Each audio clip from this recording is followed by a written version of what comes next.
Welcome everyone to what could be the hardest rebuild here on College Football 2025. As you see, we're rebuilding a 0 overall team. The goal here, we're starting off as an independent school. We're going to work our way up to become a 70 overall. Then we will go to a group of 5 conference, like the Sun Belt, the MAC, the Mountain West, things like that. Once we win that conference, then we will bump ourselves up to a Power 4 conference, win that, as well as win a national championship. That is the goal for this video. Problem is with that, this team sucks. 8 overall, 12.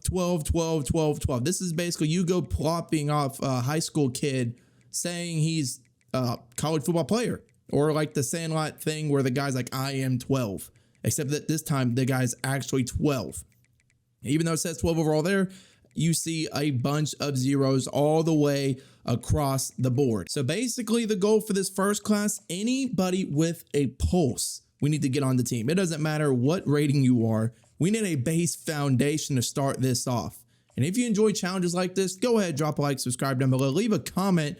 How many years is it going to take for us to win a national championship? I think it's going to be closer to that 10 mark, but we got to scout these guys, try to bring them in. But yeah, it's going to be very, very difficult. So let me know, A, how many years it takes for us to win a natty, and what other challenges y'all have in mind for a rebuild. We went and found guys that basically have a pulse. Some people I want to highlight here: 4-star athlete Manny Castillo, 92 throw power, 87 speed, as you say, 4-star gem, athletic scrambler. And as you see in the bottom right, he loves playing time. Well, I can tell you what, you will play here. Anybody, again, with a pulse is going to start here. Gideon Longwell, and the next guy, 3-star gem running back, 90 speed, 91 excel, 88 agility.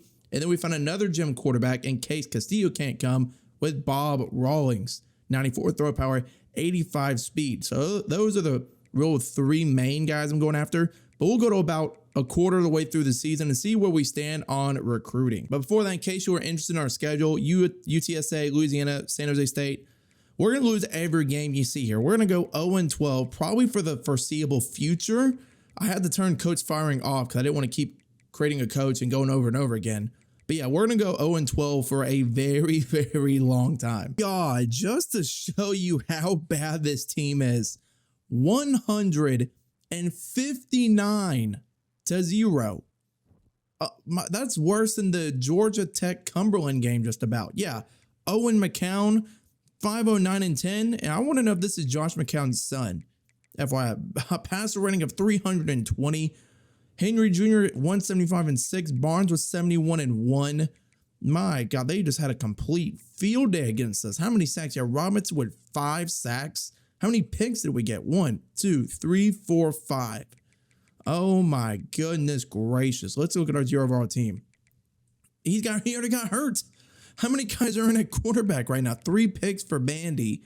Oh my God, I wonder how bad the injuries are after week 1. Good Lord. Dude, how are we going to field a team?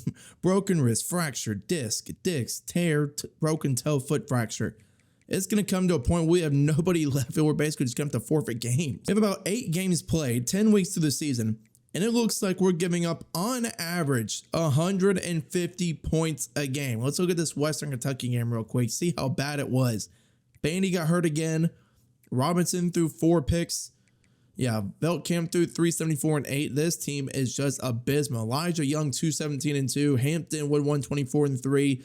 Receiver, Kishon Johnson. 2 receivers had 2 touchdowns on the ground. This team is just awful. Dumpster, fire, whatever you want to call it. It's just miserable. Officially done it. We have went 0-12. I just want to see how bad are our stats in terms of our team stats. Go to defense. The most yardage given up. Oh my God. Almost 10,000 yards given up. 55 on your passing. Almost 4,000 on the ground. 1,800 points allowed. No sacks. No fumbles. No picks. Oh my. I don't think we pretty much combined for more points than Troy, Arizona State, and Arkansas State combined. But on the bright side, we do get Paul Galladay from Marietta, Georgia. He's an athlete power back coming in. First on a bunch of other 3 stars too, so there is a light at the end of the tunnel. This time we want to go to it. So in year 1, Oregon takes it over Clemson 32-20. In real life, Oregon got pretty much waxed by Ohio State, but they make it up here in the first season of our rebuild. Now it's where the most exciting time comes in. The end of the season where players leave, as well as transfers, recruits, all of that good stuff for your team. I mean, we need it. As you see, we're at 12 overall, 16 on offense, and 9 on defense. And that looks like it's going to round out our class. We didn't get all of them, but we got a good bit of players. Hopefully we can see what their dev traits are now. And I'm hoping, cross your fingers, dot your eyes here, that they are somewhat decent. I'm wondering where our class did end up at. Let's see. We signed one of the most people, I'm pretty sure. If we keep scrolling, there we go. 40th overall, not bad. 28 total players, 1 4-star, 26, 3, and 1 2. 40th is not terrible for what we had to deal with. But let's look at these dev traits right now. Gideon Longwell coming in, star dev, great. Darnold, normal, unfortunate.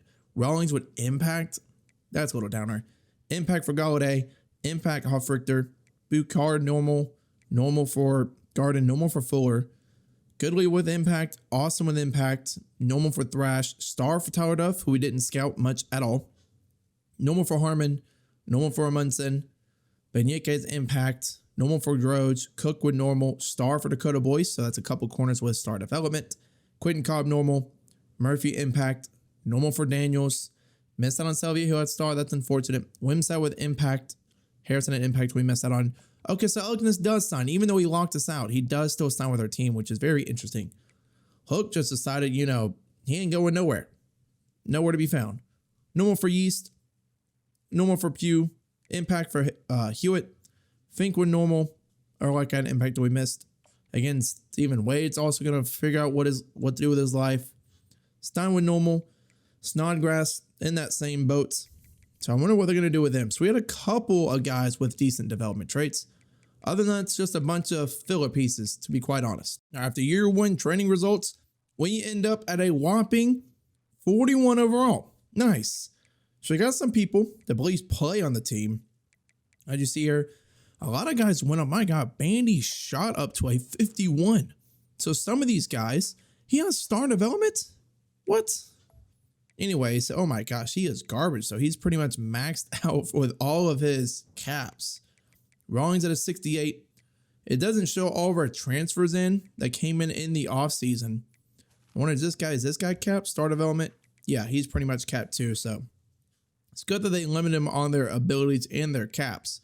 But pretty much with our freshmen, we are able to fill out the entire team. As you see, we got a couple of tackles, guards, centers, everywhere. So we filled out quite nicely in terms of players across the board. So maybe we can get a win this year. Maybe. I would greatly appreciate it if we did. I don't think we're going to. We're still a measly 44 overall. You know, somebody can hope and dream, though. I enjoy my hopes and dreams. Oh, now it's showing our guys. Here's Gavin Wimsatt and some other transfer. I don't know why it wasn't showing them at first, but they're right there. So far in this class, in the recruiting aspect, we have found a lot more gems than we did last year. Since we have a little more hours left to scout players, we got gem after gem after gem. As you see, 5 of these guys off the rip. Start off with David Quincy Riano. I believe that's how you say his name. 93 throw power, 82 speed. Improviser archetype with an 83 break second. Great abilities on that right side. That's already bronze. Marquez Shabazz, I should say. 94 speed, 89 excel as a 3-star hybrid strong safety. Kevin Aviles, 3-star blocking tight end. 81 strength is his highlight there. Jalen Morrison, not a gem, but Pete Schumacher, defensive tackle speed rushing archetype is with 82 finesse movement, 79 excel. And then Greg Korn, 3-star field general archetype quarterback. Only 74 speed, but 90 throw power, 83 short, 80 medium are his highlights there. We do have another 4-star, or a couple 4-stars here with Braden Dallas and Byron Boyett. Oh, another gem right here is Markel Myers. Almost forgot about this guy. Agile left guard, 88 strength, 82 impact blocking. So he is not going to let go of you if he gets his hands on you. Yet again here, probably another 0-2 season inbound. You can look at our schedule here. Kent State is one of them, SMU, Virginia, and all of these other teams. We do play a ranked team this year, so they might just hang up 200 points on us if this game, you know, allows for that to happen. All right, 4 weeks in, and we finally put up our first touchdown in program history against an FCS team. And it was Bob Rawlings, because Gavin Wimsatt got hurt, maybe? I think probably. He went, 20, 33, 254, and 1, so maybe solidifying his name in the odds for a starting quarterback. Wimsatt had 65 yards. Long one not doing great. Who caught that touchdown? Nick Elksness, the guy that locked us out, but then didn't lock us out committed, recommitted, whatever the case may be. The senior tight end at 6'6" was the one to haul it in. We also put up 14 against SMU, so maybe we're starting to hit our stride here. 6 games through, our first commit of season 2 is Jermaine Sloman. Weren't able to scout him at all, but we did bring him in on visit here in week 5. Does commit to the team. Now, where do we put these other hours at? Boy, it's close to committing. So if I take this DM off, schedule a visit for week 7, which I believe is next week, and then do playing time, and throw this 5 on to him, he might be able to commit. I don't think we're going to get Shabazz because South Carolina jumped out of nowhere, unfortunately. And I can't do anything else. I mean, he loves South Carolina, what they're offering. Yeah, no, his grades are terrible. That sucks. But, oh, God, we're close to Myers. If I can bring him in on a visit. I can't bring him on a visit this week. We're on the road. So he's going to go to Jacksonville State, sadly enough. Well, not go to the prospect list. Go back to the board. No, I don't want to exit. But, yeah, that's where we're standing right now. Couple of close losses right there, but it is what it is at this point. Offensive lineman, left guard, Agile Jim with 88 strength, 82 impact blocking. Real good get right there. All these 3-star guys, I don't really have to throw hours on. So honestly, we can go out there and mess around to see if there's a 4-star that might be interested in us that, you know, doesn't have us locked out. Week 8 is here, and Byron Boyett does indeed commit. He's a 4-star defensive end, a speed rushing archetype from Atlanta, Georgia. 84 finesse move, 87 excel with 80 strength. We also get Braden Dallas, who didn't come on a visit at all. 5'9", 6-foot route runner, 92 speed, 80 medium route running, which is pretty good. Already went over Sloan and Myers, but that does free us up 120 hours. So we can put 50 on Hawker. Actually, more than that. We can put 60 total on Hawker and hope that he commits. Already closing up on North Carolina. Got the lead on Bendham. We will throw. I can't throw any more on him, but we will throw 60 on Stefan or Stefan, whatever he goes by, and maybe we can just throw some more hours on these 3-stars that are starting to trickle in, and hopefully start closing out this class. In week 14, we get another commit. 3-star gym quarterback Greg Korn from Inman, South Carolina. Field general archetype, 90 throw power, 83 short, 80 medium. He's a little slow at 74 speed, but we're going to hope he's got a good development with that gym. Everybody else we're still waiting for, except for George Ekwonu, who does commit. We scout him a little bit. He has 78 strength. Looks to be that run-stopping archetype. And we're coming back on James Villalobos. I believe that's how you say his name. Oh, man. Illinois is coming back here on Jamie Spangler. We'll throw 25 on. We'll throw 25 on our athletes, because at least if they can't play in their position, they can at least play somewhere else. Is there another athlete I can go after? Scrambling archetype, James McClung. Scramblers in this game are kind of nutty, so let's hope that we can work with him. And then with 10 points, we will give this to Stefan Rashad. And for the second straight season, we go 0-12. We almost beat New Mexico State. It was 28-20. It's definitely going to be the closest ball game. I lied. 24-21 against Sam Houston. So we almost came away with a dub. We were leading at halftime before Sam Houston State puts up 21 in the third. Wimsatt, 208, no touchdowns in 1, 16 of 23. Only took 4 sacks. Not crazy for him. Longwell had 2 touchdowns. Wimsatt had 1. Who went through the air? Yeah, Sean Donald, true freshman, 7 for 123. We go on defense, 7 tackles for Patrick Awesome. You don't want your secondary to lead in tackles. No TFLs, no sacks, and no picks, though. Okay, we weren't the worst defense at all this year. Last year, we gave up almost 10,000 yards. This year, cut that number in half. So it's refreshing to see that we don't give up 10,000 points and over like 1,800, total points in a season. So 4 fumbles, 3 picks. Again, cut that in half. We are slowly improving, which is what you love to see. Yeah, Wimsatt in year 2, only 1,600 yards, 7 touchdowns, 12 picks. More of a stopgap guy before Rawlings comes in, who honestly performed pretty well in the one game he filled in for Wimsatt when he was hurt. If we go on the ground, Wimsatt led us in yards, which he's not really that much of a scrambler. Sure, his archetype says that, but he's not that fast. Longwell had a tough season, tough sledding until we get our offensive line, up to standard. Nate Fink led us in yards by 4. Oh my God, these 2 guys dang near had the same stat line. 47, 47, 2 touchdowns. Hewitt also had 2. Really balanced out. Elksness had 2. He's going to be gone this year, so we're going to need help over there. How many sacks did we give up? Not that bad. That's like a third of what we did a year ago. I went to the defense. Quentin Cobb led us in tackles. Also looks like he led us in TFLs and probably sacks. No, Daniels led us in sacks, and Duff, West, and Boyce all had an interception apiece. So before the National Championship week, we do get 4-star corner Ryan Hawker from Steffner, Florida. Also get 3-star strong safety Stefan Rashad, which is really good, bolstering up our secondary. They're probably going to start off the rip. We're right before the staff week where you hire guys. We fired our offensive and defensive coordinator. As Miller Moss wins the Heisman for USC, 4,000 yards, 38 touchdowns, 3 interceptions. We're not going to be anywhere close to getting nominated for awards. But let's go ahead and see what offensive and defensive coordinator we can get. I'm not going to go anywhere. But yeah, we need to see who we can get to help us out. Again, I want recruiters. Oh my gosh, Jeremy Humphrey's not getting looked at. He is not a recruiter. I need recruiters. Give me all the recruiters. No. Can I not see what they are before going in? I guess I can't. That's unfortunate. Are any of these guys recruiters? Come on, give me one. We're going to go with Malik Powell, who we're going to try to hire. He's got a good bit towards motivator, tactician, and recruiter. Those are honestly the top 3 you want out of a coordinator. I wish you would lean towards recruiting.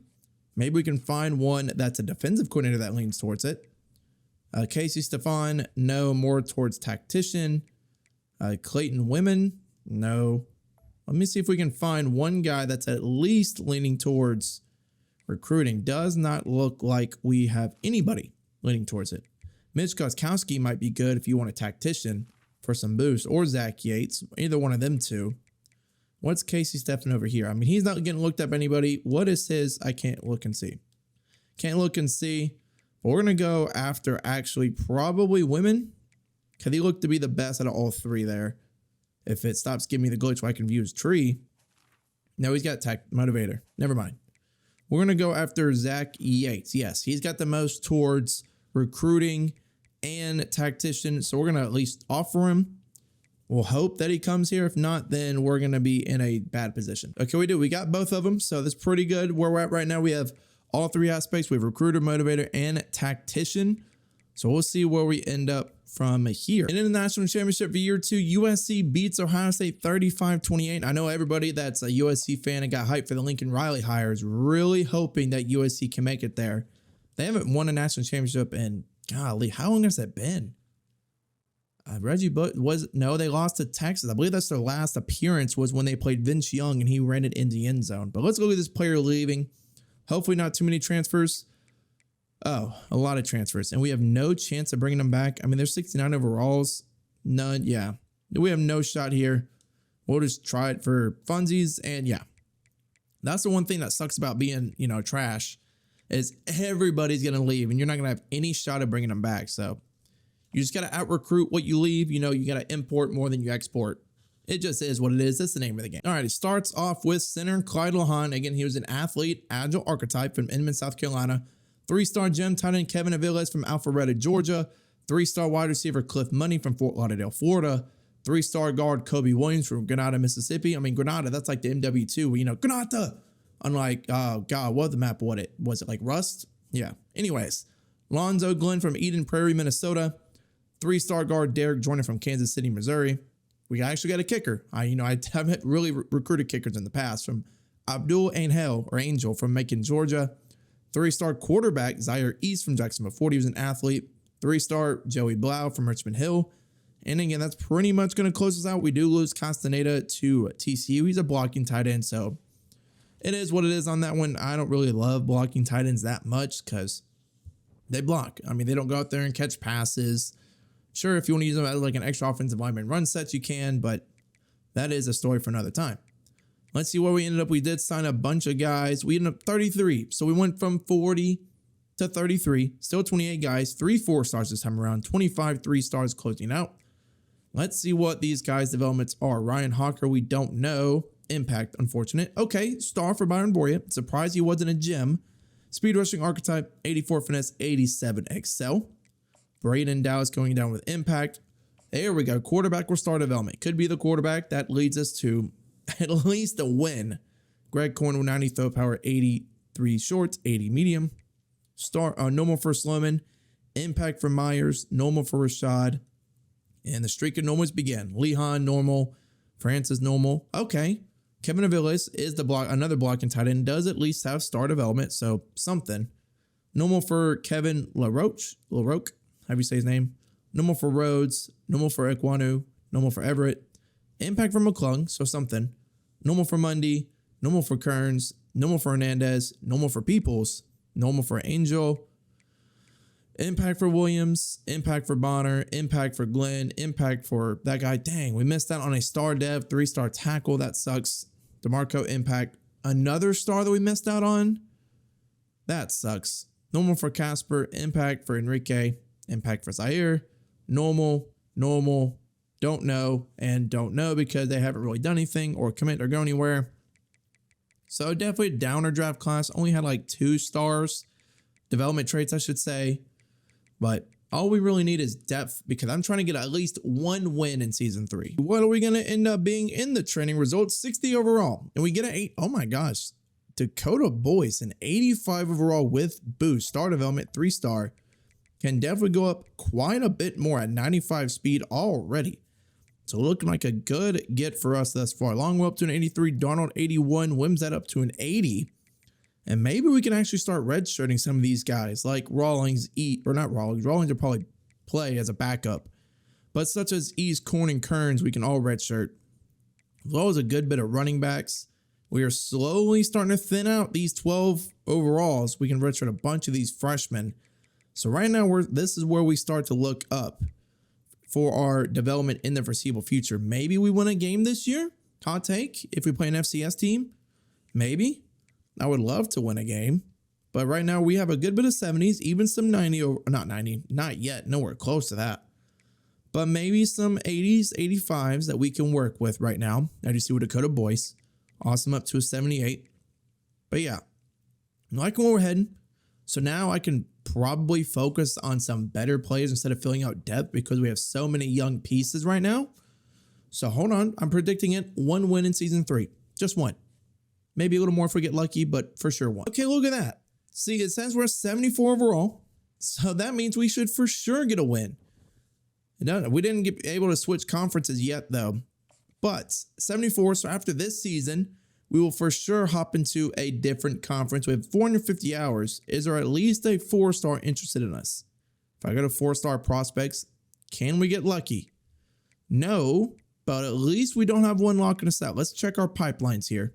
And there's 2 that don't have or don't hate us. 3, maybe even 4, maybe even 5. So we'll definitely give it a shot. This recruiting class was focused more on the 4-star guys because we want to develop more talent rather than depth. And as you see, this was pretty much full of gems. The first like 5 guys, all gems. Starting off with BJ Marshall. I bet that feels good if you'd commit to the team. Agile offensive lineman, 91 strength, 90 impact blocking, already was 2nd level and screen enforcer. Titus Bruss, speed rushing defensive tackle with 86 tackle, 85 finesse move, and 89 strength as a speed rusher. It's fantastic. Tyreek Carden, hybrid free safety, 92 speed, 88 agility. Sony Tamu from Tallahassee, 94 speed, 92 stone, 91 agility. And Harvey Lipscomb, look, he might be a 3-star, but 98 speed, 80 man coverage. He is going to be locked down on you like glue, white on rice, whatever you want to call that phrase. And then Daniel Hammer is not a gem, but does have that 97 speed at 5'9", a little shorter, but you love speed in this game. Beat LSU? Hold on. What? I was just simulating. We traveled on the road to LSU, and that's our first victory ever. Let's go look at this real quick. Yeah, we won. We blew them out. Traveled on the road. What? Oh my God. Gavin Wims at 256 and 3, 18 to 26. Did get sacked 5 times. But my goodness, yeah, Longwood didn't have anyone to run. But Sean Donald, 393 and 1. Janiron Bonner, 4 for 84. Hewitt had a touchdown. Oh my God. Will Fork had 5 tackles, 1 TFL, half a sack. We had 2 picks. Thrash and Awesome. Well, 3 pass deflections too. What a game right there. I was not expecting LSU at all. I was going to hop into FCS Midwest for our first victory. But if we get it there, we're going to keep simulating and check on recruiting first off. We're close on him and Hammer. Got to bring Hammer in for a visit here soon. We're just not beating him by too much for me to feel confident on scheduling a visit. Lipscomb should come in. I got to find a way to schedule a visit for both of these guys. I don't know how I'm going to be able to do it. But Gotta just find a way, somehow, one way or another. Take off 25. Bring Lipscomb next week if I can. Or week 7. There it is. Loves playing time. We will do that. And let's see. Can I do anything for... No, I don't think I can. That's unfortunate. So we'll just have to figure that out on the fly. But I'm surprised that we beat LSU. We should move on to 2 and 3, hopefully. Which would be kind of ironic. You go on the road, beat LSU, then you lose an FCS team. It would be, you know, on par. And there you have it. On par as we lose to the Coyotes. How do you beat LSU then lose to the FCS school? Yeah, 30-28. That'll make a lick of sense, yeah. Wims at 257. Longwell probably his best game of his career so far. He's up to an 85 overall with 61 and 2. Bonner at 100 yards. Hewitt with 82. Darnold with 56. Let's go on defense. 1.5 sacks for Boyett as a true freshman. He's kind of balling out. Benyike with a sack. 1 pick for Goodley. But man, I don't get how you come out, lose to, or beat LSU on the road. Then, I don't know. It just, name of the game, I guess. Under 60 hours, we do get Marshall and Hammer. So adding that extra hours was crucial. Again, this is feeling real nice that a BJ is coming to town. 91 strength, 82 run block finesse, 90 impact blocking for him. Daniel Hammer, again, has got 97 speed, 91 excel. We also got Lipscomb all the way down here. He's got 98 speed, 80 man coverage. So that's going to free us up for hopefully more visits. Actually, Tommy, we should be fine. He should commit next week. Same thing for Braverman. Oh, and we're up on Howard Kozer, even though we haven't put in that many hours into him. Love to see that. Let's bring him in week 11. Give us some time to build up our hours. He'll come in against USF, or UCF, I should say. But maybe we can find more 4-stars that haven't locked us out yet. That'd be kind of nice. Oh, man, look at all these commits we got coming in. Clyde Braverman, or Braverman, however you say his name. Speed, rushing, defensive tackle. 87 finesse move, 88 strength with bronze pocket disruptor off rip. Sony Tamu, 94 speed, gym running back with 92 excel, 91 agility with bronze 360. Love that ability. Braden Brink, he's got 92 speed, 93 jumping with bronze balanced. Already went over Lipscomb, but now we have 200 hours. And we can bring Felix Ivy in on a visit. Oh, we can't. Well, bring him in week 12, I guess, if we make it that far. But we're in the lead a good bit. We might honestly give him all 65 hours that we got left. And this is easily shaping up to be our best class so far. Put full 75 on Kozer. We can put, honestly, full 65 for Frederick. And then we can finish scouting Jaden Beckham. See what he is. He's got 83 finesse for his pass block, 84 pass block power. Got 2 bronze abilities for, I believe it was pass shield and play action shield from what it looked like.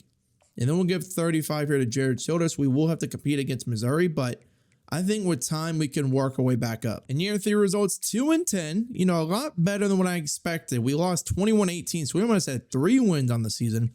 I projected we would only have 1, so definitely a lot better than what I expected. Gavin Wims at 258, 2-1, 13 and 24 is okay, I guess.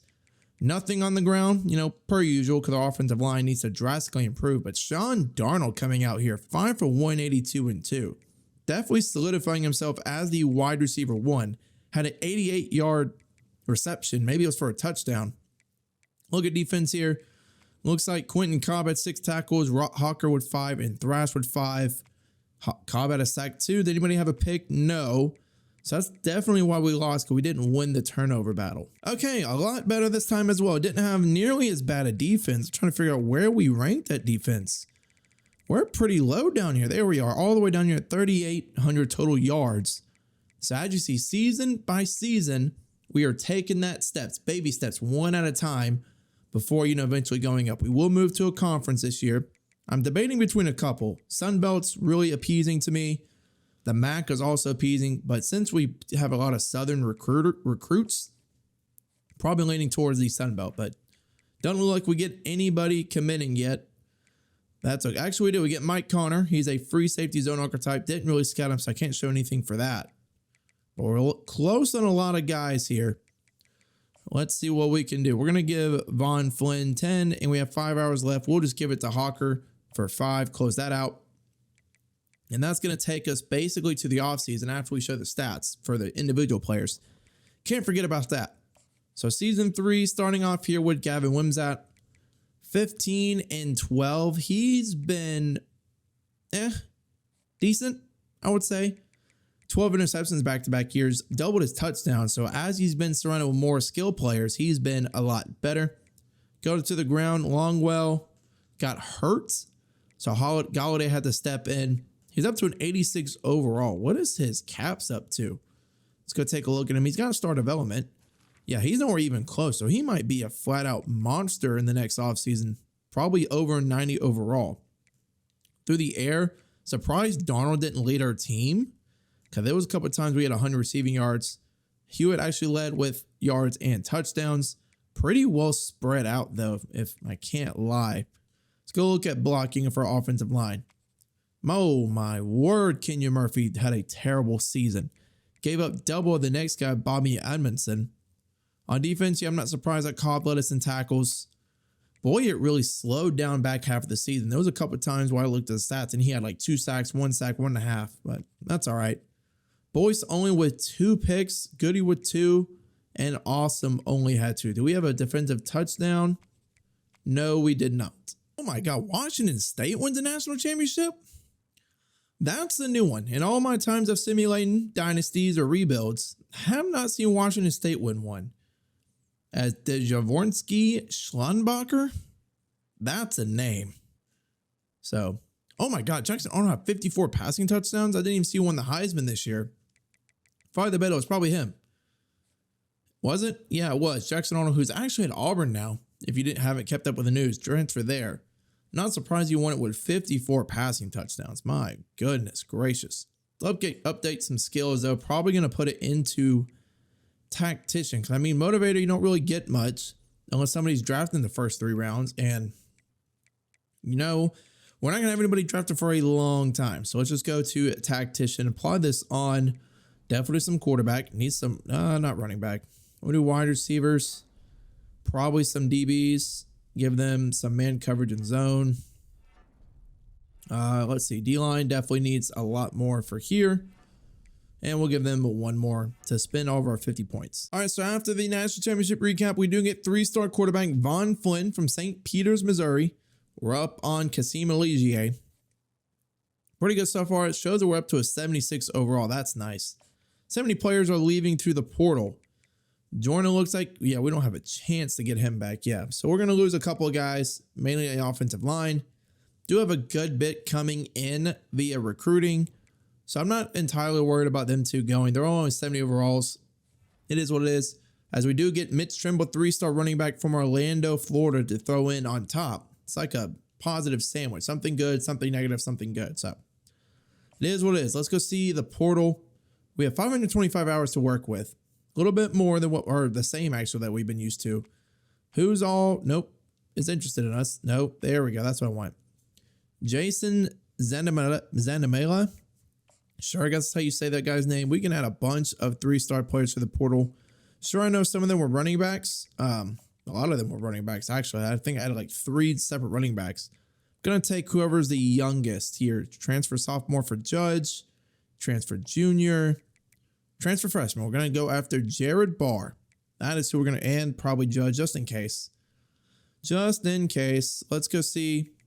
Anybody ready for, oh, we do lose Dexter to Clemson last minute. That's unfortunate.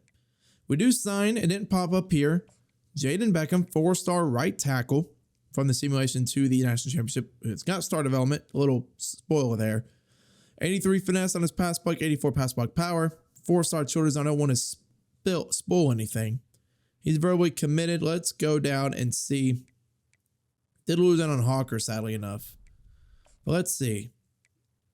Godwin's ready for a visit. We will bring him in week 1. Scratch, so we won't bring him in on a visit because he doesn't like anything about us. Aligier might like something. We'll bring him in on a family visit. Like that for him. Carver will come no matter what. We'll just give him 10 points. Also got Brent Campanaro. He's a 3-star quarterback who didn't show up. Ibrahim, we will schedule a visit this week too. Trying to hold off Florida. Loves proximity to home. Jason Zandamela. I believe that's how you say this guy's name. We will give 52. Russ Judge will have to give 52 in hopes that he wants to play for us. Whitaker. He's a transfer freshman middle linebacker. Love freshman transfers because They might play off rip. Let's go down to Patterson Jr. He's a right tackle transfer junior.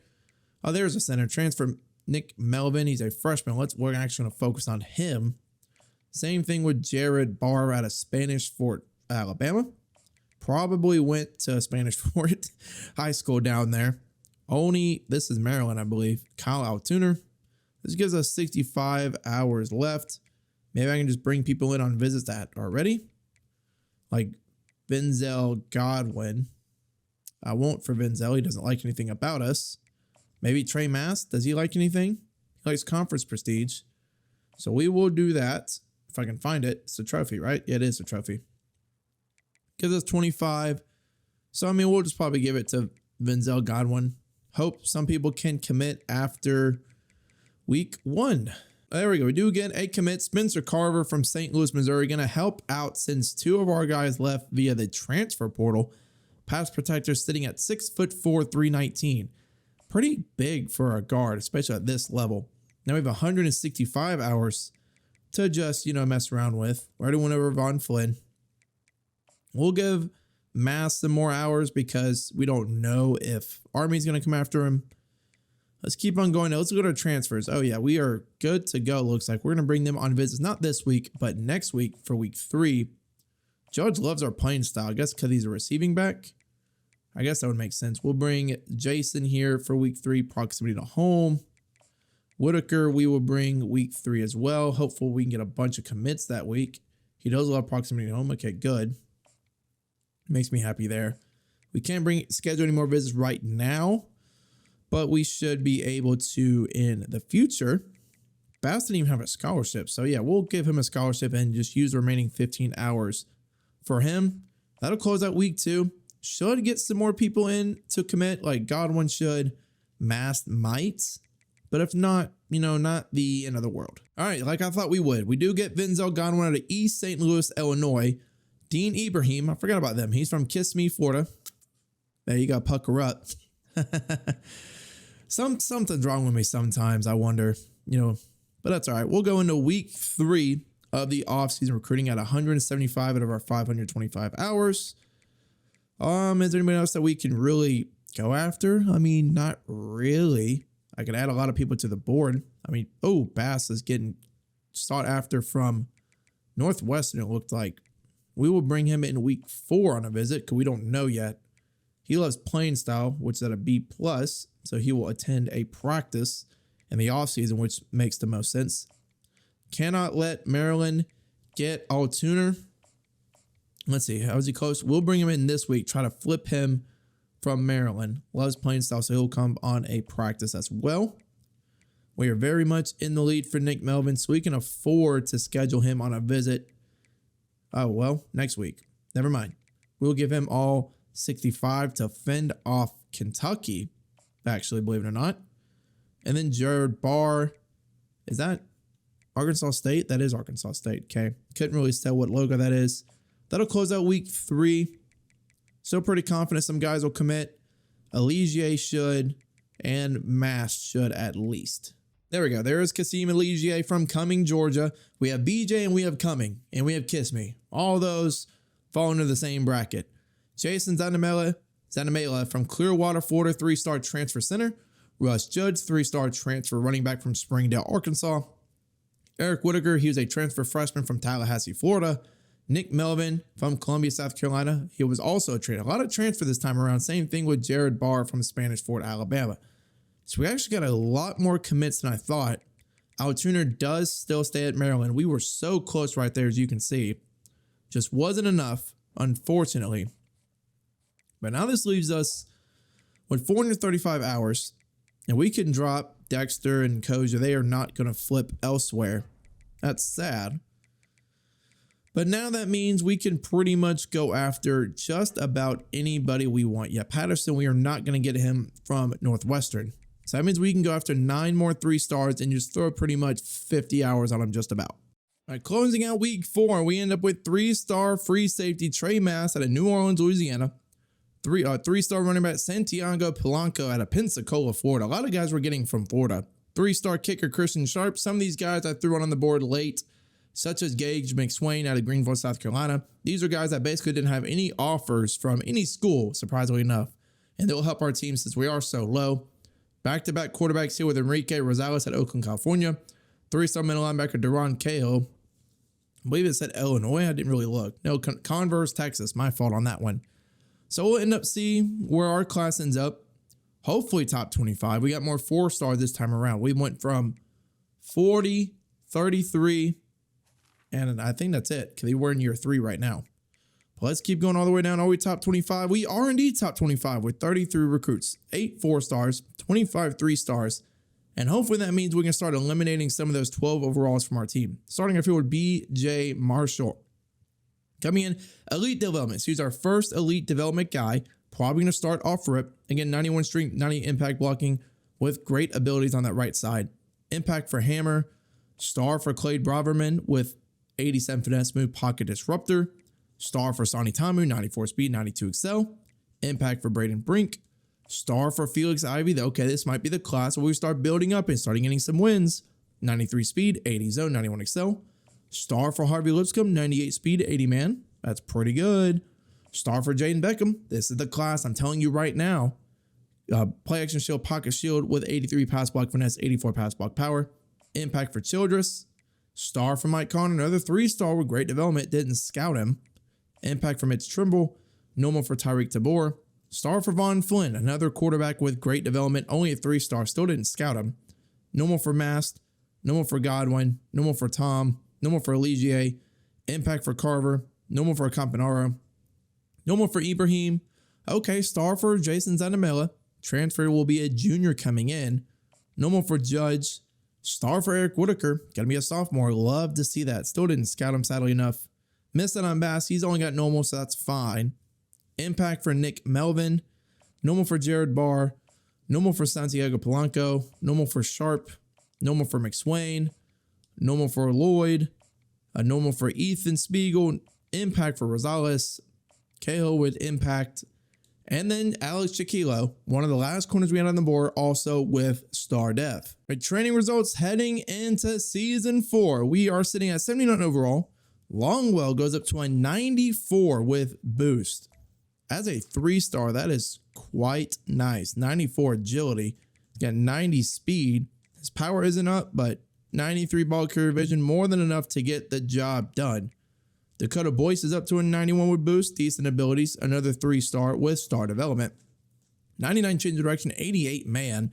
88 catching. Decent tackle at 81. 80 zone with 95 speed. These guys are starting to come around. Quentin Cobb with 91 is a 91 overall. So maybe this means, oh, wow, he actually does really well for his skill caps. A lot of these 3-stars, if they play right away, you can actually get them up to a good overall. Darnold would boost up to a 90 only with normal development. So even normal development guys getting that boost up because they're playing. So I'll show you something. Quarterback, it's actually Zaire East overtaking Bob Rawlings. That is interesting to know. He's got impact dev at 91 with 91 speed. We already went over that. 99 play action. Elusiveness is max. 94 throw power. Decent accuracies. He might get the nod right now. I'm surprised Rawlings hasn't gone up that much. His elusiveness is up. Throw power at 94. Oh, his accuracies are very low capped. He is easily being an 80 plus overall, as we will more than likely move to the Sun Belt as soon as we win one conference in the Sun Belt. Then we will move on to probably the SEC. We'll make it tough on us here. Independent, yeah, 79 overall. Let's move us to that Sun Belt conference over here. We will put us in the... We'll put us in this division, in the East. North, South. Yeah, the East makes sense, I guess, for where we are. I don't know where our stadium is. I haven't played a game yet, but since our pipeline is Florida and Alabama, I feel like the East makes sense. Okay, so it actually puts us at an 82 overall, which is, I said, as soon as we hit above that 70 threshold, well, I mean, we took years independent. We won 2 games. Now we're in the Sun Belt. Should win a lot more games in this conference. I am, expecting, since we are an 82 overall. Let's see what we compare to the rest of them. So overall, we are better than just about every team in the conference. So hopefully, it should be a year one conference championship, and then we'll bump us up to the SEC. All right, so one thing here that I've realized is we might have cucked ourselves going to the Sun Belt because our conference prestige is down to a D+. So it's going to make us a little bit harder to recruit some of these guys.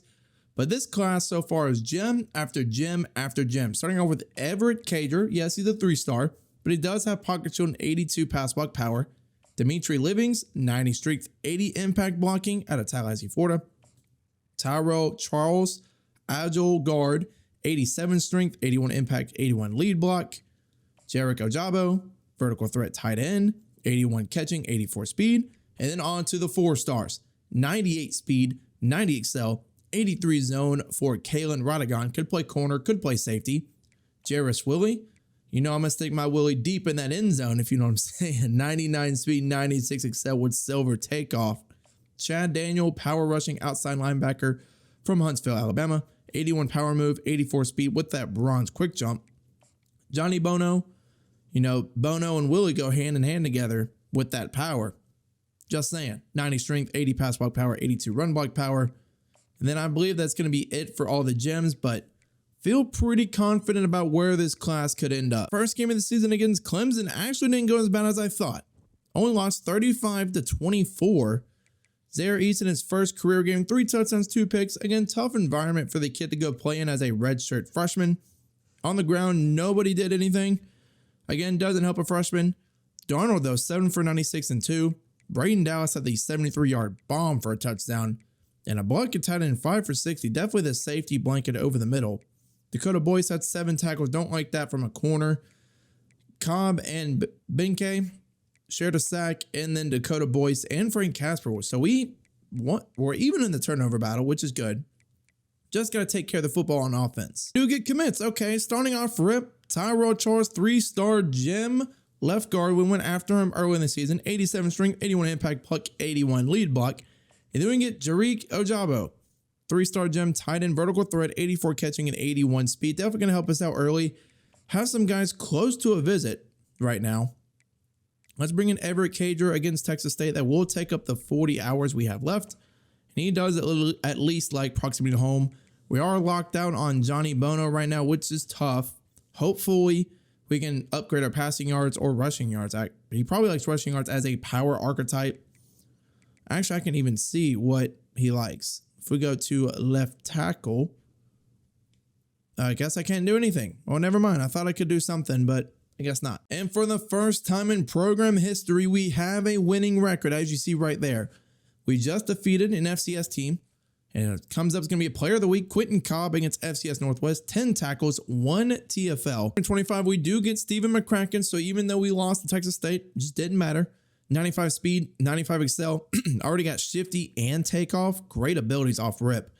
And this is coming down to the wire. Oh my God. Miami might flip him low key. That's pretty close. Like, I can't do nothing. I can't hard sell him on anything. That's whatever, I guess. Bono's coming in on a visit this week. We're actually going to put 25 on him, max him out at 75. Manuel Valenzuela. We're going to give him 75 too. If I can. I can actually if I just take off this DM player right here. And go on him. We do get Everett Cager, who eventually commits. Pocket shield ability, 82 pass block power. And yeah, now at this point in time, it's just going out there and finding more 4 stars if they are indeed available. Oh man, Marshall's 18th ranked.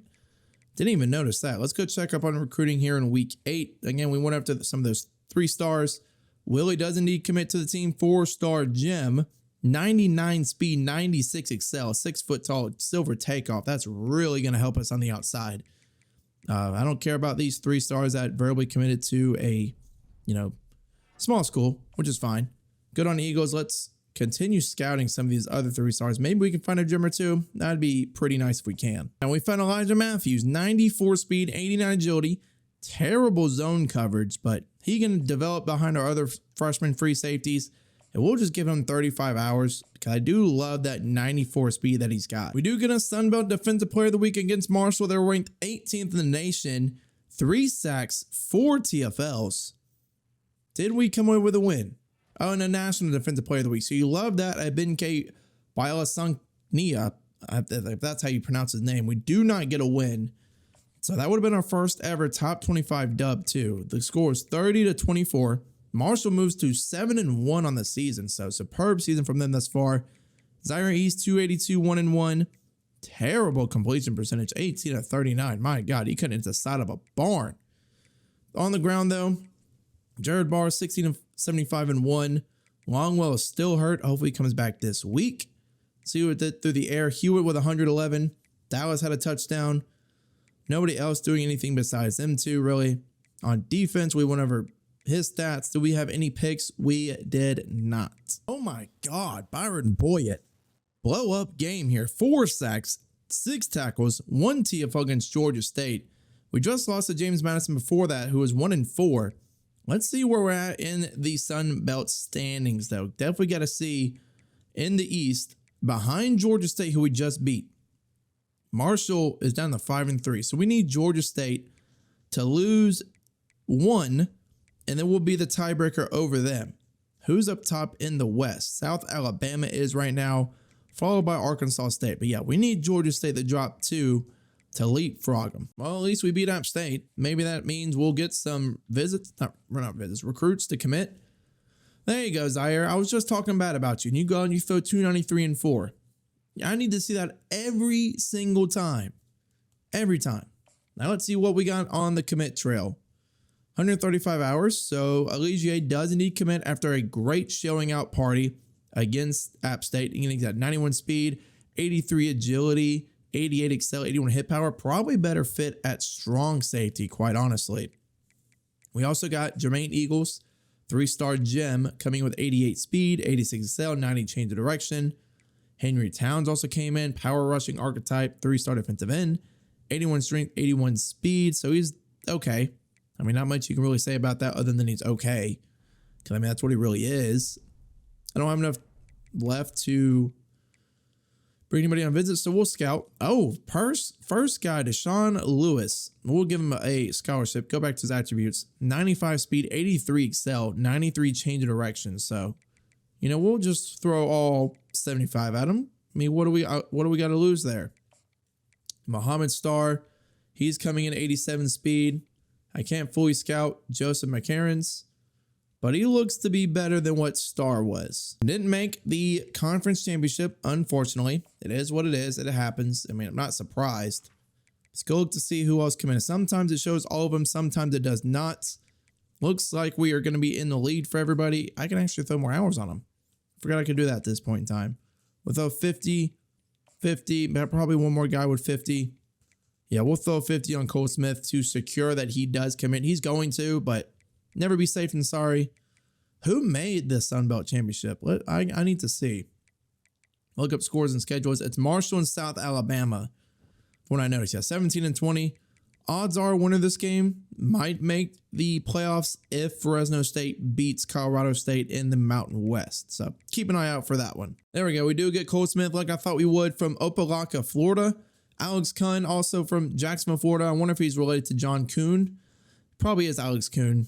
He might be related to him in some way. Yeah, center, both of those guys were gems. Let's hope they have star or elite development. Our championship contender dropped to C. I mean, before it I don't know what it was at before. Let's go take a look at the playoffs, though. See who made it here in season 4. It's going to be Colorado State, so they won their Mountain West. Georgia, Bama, Ohio State, LSU, Clemson, Penn State, Notre Dame, closing out the first round. Then you got Syracuse, Tennessee, Colorado, and Oregon. We beat LSU last year as a much worse team on the road in LSU, in Baton Rouge, and then they come back and make the playoffs. So good bounce back here for Brian Kelly. Do we get any commits after that? We do. Max Gentry, 3-star quarterback from Hightstown, New Jersey.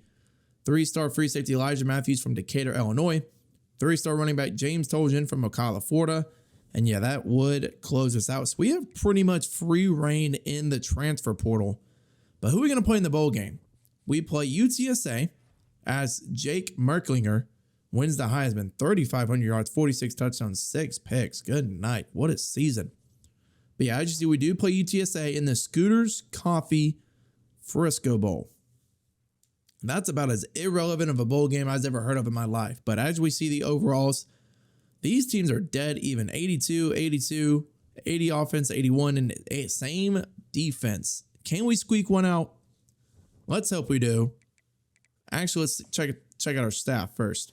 Yeah, oh my gosh, he's level 43. 39, hell yeah. Let's hope we don't lose him. We might lose him. Well, let's go ahead and advance next week. Hopefully we can take down UTSA in the Scooters Frisco Bowl that was. And we do. We'll take a look at the stats here in just 1 second. As the confetti does indeed rain down, took us 4 seasons, but we do end up winning a bowl game, finishing 8 and 5 on the year. I thought we were 9 and 5 for a second. Did I say Colorado State won against Georgia? Is that what that just said? I'll go back and look at that. We won 28-23. I knew this would be a close game. Zaire East, that's another pick. Another game we watch him, or not watch him, look at him, and he throws a pick. Longwell, we missed him dearly for a majority of the season, 91-1. Through the air, Darnold 62-1. Pretty sure he led us in receiving. We'll take a look at that in just a second. Goodley with 10 tackles, 1 tackle for loss for Casper and Boyette. Sacks 1 for Benke, and then 1 pick for Dakota Boyce. But I need to go back and look to see if I saw that correctly about Colorado. How the hell does that happen? What are stats in the season? Zaire East, 2,500 yards, 22 touchdowns, 9 picks. It honestly felt like he threw more interceptions than that because it was like every game we took a peek at him, he was throwing a pick. Only 29 sacks, so not too bad for our offensive line. On the ground, Longwell was hurt for a majority of the season, so only 536 yards for him. East with 350. Judge, who filled in, only 284. Barr also filled in some, but they just weren't the same as Longwell, so it definitely showed that we missed him throughout the season. In the air for the receivers, pretty much spread out across our top 3 guys. 673 for Hewitt, 623 for Dallas. Get this man the ball more. 37 receptions, 600 yards. If he had anywhere near the receptions of Hewitt, he would double his yardage. Pretty much all across the board, even touchdowns. For the offensive line, Early with 10, a much better season out of Kenyon Murphy. Last year, he let up 14 sacks. A lot of ones across the board. Pretty good for the offensive line. Goodley led us in tackles with 67. Oh, I see the sack numbers here. 11 for Benyeke. Boyett with 10. Cobb with 6. Pretty good out of the middle linebacker spot. Then 3 picks for Thrash and Dakota Boyce. Did we have a touchdown? I think we did have 1. We had 2.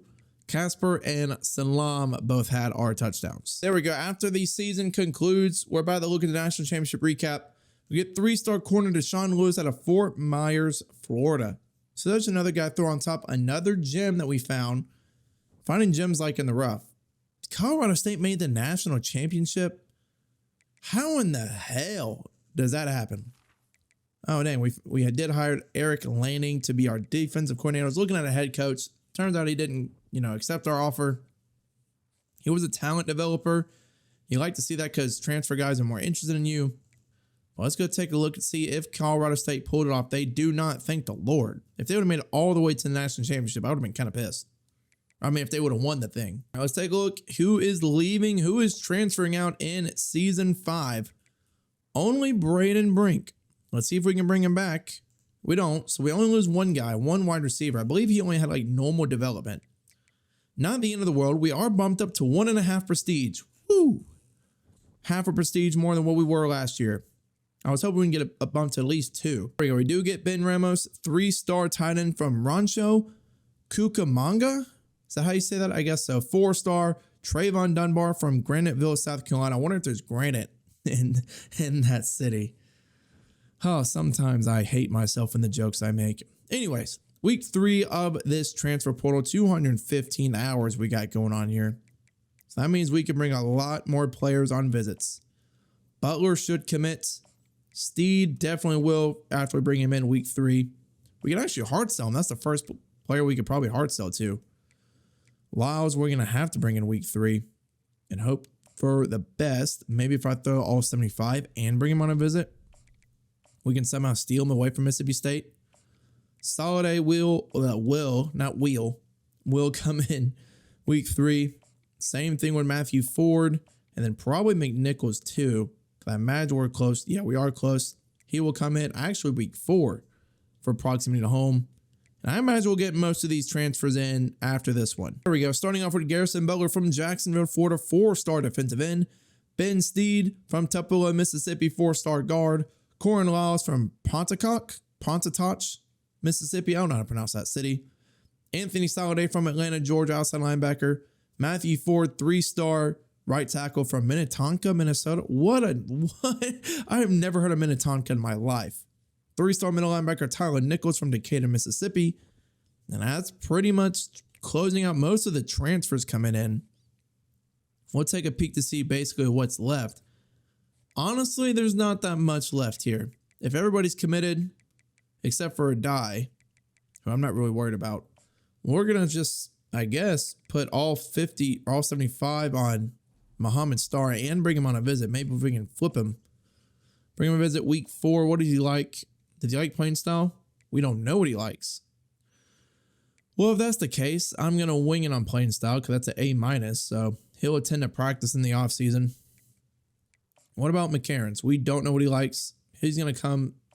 We're in the house. We can't even put him on a visit. That's fine and dandy. I guess we'll just have to commit no matter what. If you're afraid of commitment, son, then I don't know what to tell you. That's all we can really do for week 4. Hopefully we'll get one of these two, if not both. We do get Joseph McCarrons from Dublin, Georgia. And we don't get the other guy, which is fine. I'm perfectly okay with just getting one of the free safeties. We have a bunch of safeties, honestly. So let's go take a look at National Signing Day. Where does our class end up? What depth traits do we even get? So as we go to top classes, are we in the top 25? We were 23 last time. We bump up 1 to 22, 28 total with 8 4-stars, 23 stars. Take a look at the board with Stephen McCracken. He's going to have normal dev. Love that. Oh my God, that hurts. That hurts. Rodigan had elite dev. Get out of my face. I don't want to look at it anymore. Impact for Willie. Impact. There we go. Finally, our first elite with Johnny Bono. 90 strength, 82 impact, 82 run block power. Manuel Valenzuela with star, 85 block shed, 84 strength. Impact for Kaiser.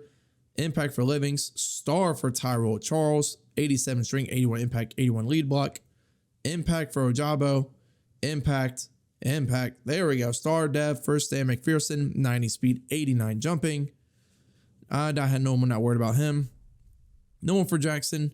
Star for Max Gentry, another quarterback that can be in the mix for the room. 93 throw power, 83 medium accuracy. Impact for Matthews. Impact for Ramos. Star for Cole Smith. These 3 stars are definitely hitting different. Coonwood star. Look at this. 77 speed, 89 strength. Toes in with normal. Star for Deshaun Lewis. These 3 stars, man, I'm telling you different. 95 speed, 85 agility, 83 excel. McCarron's had normal. Impact for Dunbar. Impact for Butler. Star for Ben Steed, a transfer coming in as a guard from Mississippi. Star for another 3-star. Telling you, man. Had a transfer. That's outside linebacker, power rush archetype. These 3 stars are just on crack, dude. Outside linebacker, another one with star. Dude, what is going on with these 3 stars? Elite development for Matthew Ford. And then impact for Tylen McNichols. Season 5 heading into 2028, I think. Let's see what we're going to be. Oh my God, Aviles is 95 overall with boost. He is a blocking tight end, so keep that in mind. Fully capped out. His route running is okay. He's only 70 speed, but if you need a down block, I'll be damned. He's going to get it for you. So Boyet's a 93 with boost. 92, excuse me. Long was a 93 with boost. Boyson 91. Carbon 91. McClung shoots up. Judge is pretty good. So is Darnold. We are losing a bunch of talent this year, which is unfortunate. Yeah, East and Corn. Going to be a battle to see who's going to be quarterback.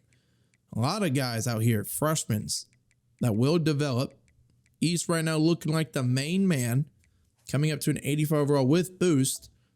97 throw power, my word. With 91 speed, his accuracies can be a little bit better, but still, you can't teach that throw power. I wish we had a guy with like star elite. Well, here's Greg Korn. I mean, 90 throw power, better accuracies, not as fast. So who knows? Who's going to hit their cap first? Here's Von Flynn as well. He's also got star dev. Man, his quickness can shoot up, though. 89 throw power, though. Not the strongest of arms. I guess that's because everybody else doesn't really have the great dev. As we go down here, yeah, these top 3 running backs are going to be gone. So Tomu's going to take over in season 6. That's going to be quite nice for us. Head over to wide receiver. McClung is here for the long run. He goes up a bunch at an 89 wood boost. Impact dev completely capped out. Who else do we have? We have Darnold. He's a senior. He's going to be gone. Hewitt's going to be gone. Braden Dallas, a redshirt sophomore, also could be draft eligible. Think about that. Hasn't hit his caps yet, so he might hit the 90 overall threshold next offseason. What else we got? A bunch of freshmen down here. At tight end, we're pretty much good. Spiegel is going to be the backup to Aviles. Good at tackle. Still good at guard. Myers all the way up to an 88 now. Love to see that. 87 for Zandamela. Marshall, there we go. Got him last season up to an 81. Love that. Kenyon Murphy shoots up to an 86. Got a redshirt behind him to 82. I already went over Boyett. I hope he stays for one more year, but odds are he is going to go to the draft. 85 finesse move, 88 power move. Good hit power, 82. Block shits at 79. So you got to think he goes to the draft after putting up a superb career thus far. Gonna lose Ben K as well. Both those guys have been starting since their true freshman season. Emmett DeMarco's here for the long haul. McNichols goes up to a 83, moving to outside linebacker. He's going to start there. Cobb up to 91, who's also going to leave. We still have Whitaker behind him, as well as a couple other freshmen. As you see, a bunch of seniors are losing. So next season is going to be quite concerning. We have to build that back up. Maybe we can make a run in the Sun Belt. I mean, I'm hopeful we can. Estefan Hernandez stays at an 83. And then Goodley stays at 83 as well. But yeah, I'm hopeful we can make a run in year 5. Yeah, we're in year 5. Let me double check that while we're here. I'm pretty sure we are. Again, let me double check. Actually, let's go for 2023. Yeah, year 5. Hopefully we can make a run in the Sun Belt. Pretty sure we can. I don't see why we couldn't. So we're going to be like an 86 overall, 85, 84 offense, 87 defense. Should map out to be the best team in our division. So got to just encourage transfers and upgrade our coach skills. Before looking at the projection in the Sun Belt, we got to put away 24 players. My God. In the Sun Belt East, we aren't 87 overall like I thought we would be. We're projected to finish 4th somehow. I mean, it says everybody's tied for 1st. We're the best team in the East. And it looks like we're the best team in the West, best team in the North, best team in the South. It don't matter. We're going to be number 1. I'm pretty hopeful. 0 overall. Make that to number 1 overall. All you got to say about that. 3 weeks in, and we're sitting at 2-1. Kind of disappointing that we lost to Troy. I don't think we've been able to beat them yet. Yeah, and that is definitely why. They're East. 2 touchdowns, 3 interceptions. Still having problems with turning the football over. Darnold had 105 yards, which is nice. But our offense really has hit a bump in the road with Zaire at quarterback. I don't know if we honestly hit our peak, but it's just every time we have a big game, he seems to turn it over a bunch. I mean, 78% completion percentage is nice, but not when you have that 3 picks. I don't know what more we can honestly do except get a quarterback to try and replace him, which granted we are indeed trying to do. But we do get our first 5-star so far in this rebuild. Kevin Daniels, 5-star man-to-man corner. 5-star Jim's about the best you can get. He's the number 1 in the state of Tennessee, number 4 in his position, 27th nationally. 94 speed, 90 excel, 81 man. Definitely going to be a good get. We're close on a bunch of other 5-stars as well. I just got to start bringing some on visits, like Greg Orndorff. Come in, he loves proximity to home. We're also going to max out his 75 hours since we do have a little bit more to spare here. So we're going to do that indeed, giving him 75 on the rip. Okay, how are we 2-2? What is going on? How do we lose to Texas State? We were 0-2 in Sun Belt Conference play at 87 overall. What the hell? Zaire East at 3-1. They came back from an 11-point lead. What the hell is going on? I don't even know, man. Seems pretty good. Dude, this is upsetting. I'm so confused. I mean, yeah, Brad Jackson, when you throw for 325 and 4, that'll do it. Oh, and Alex Almas, 7-4 and 69 and 1, and Kylan Evans had 2 scores. Our passing defense is just absolutely atrocious. We are rallying quite nicely after the 2-game losing streak against Troy and Texas State. Back-to-back wins, closely defeating South Alabama 24-21, put 14 up in the fourth quarter. Zaire East, not a great game. 121-2, only 56% completion percentage. Longwell, again, had 92 yards on the ground, which is really good. Our running game is really carrying us. But honestly, our quarterback's just not it. We did get that 5-star I just showed you earlier. 4 combined sacks on the day. No picks, sadly enough. Did get that 5-star 5-star quarterback, 95 speed, 93 throw power. So hopefully he takes the job of Zaire with 290 hours right now. Orndorff did commit after beating South Alabama. 5-star corner going to be there with Daniels for the foreseeable future. You see his attributes right here. We also got offensive lineman Morgan Neely. He's an agile archetype, does have that gold screening force, which is quite nicely. And then we're shoring up our offensive line with Anton Fournette. Maybe he's closely related to Leonard Fournette. Considering the fact he's from Georgia, I quite doubt that. But now is the time where we can add a bunch more players to the board if we actually have some hours to do so. Look at that. We are ranked for the very first time in program history.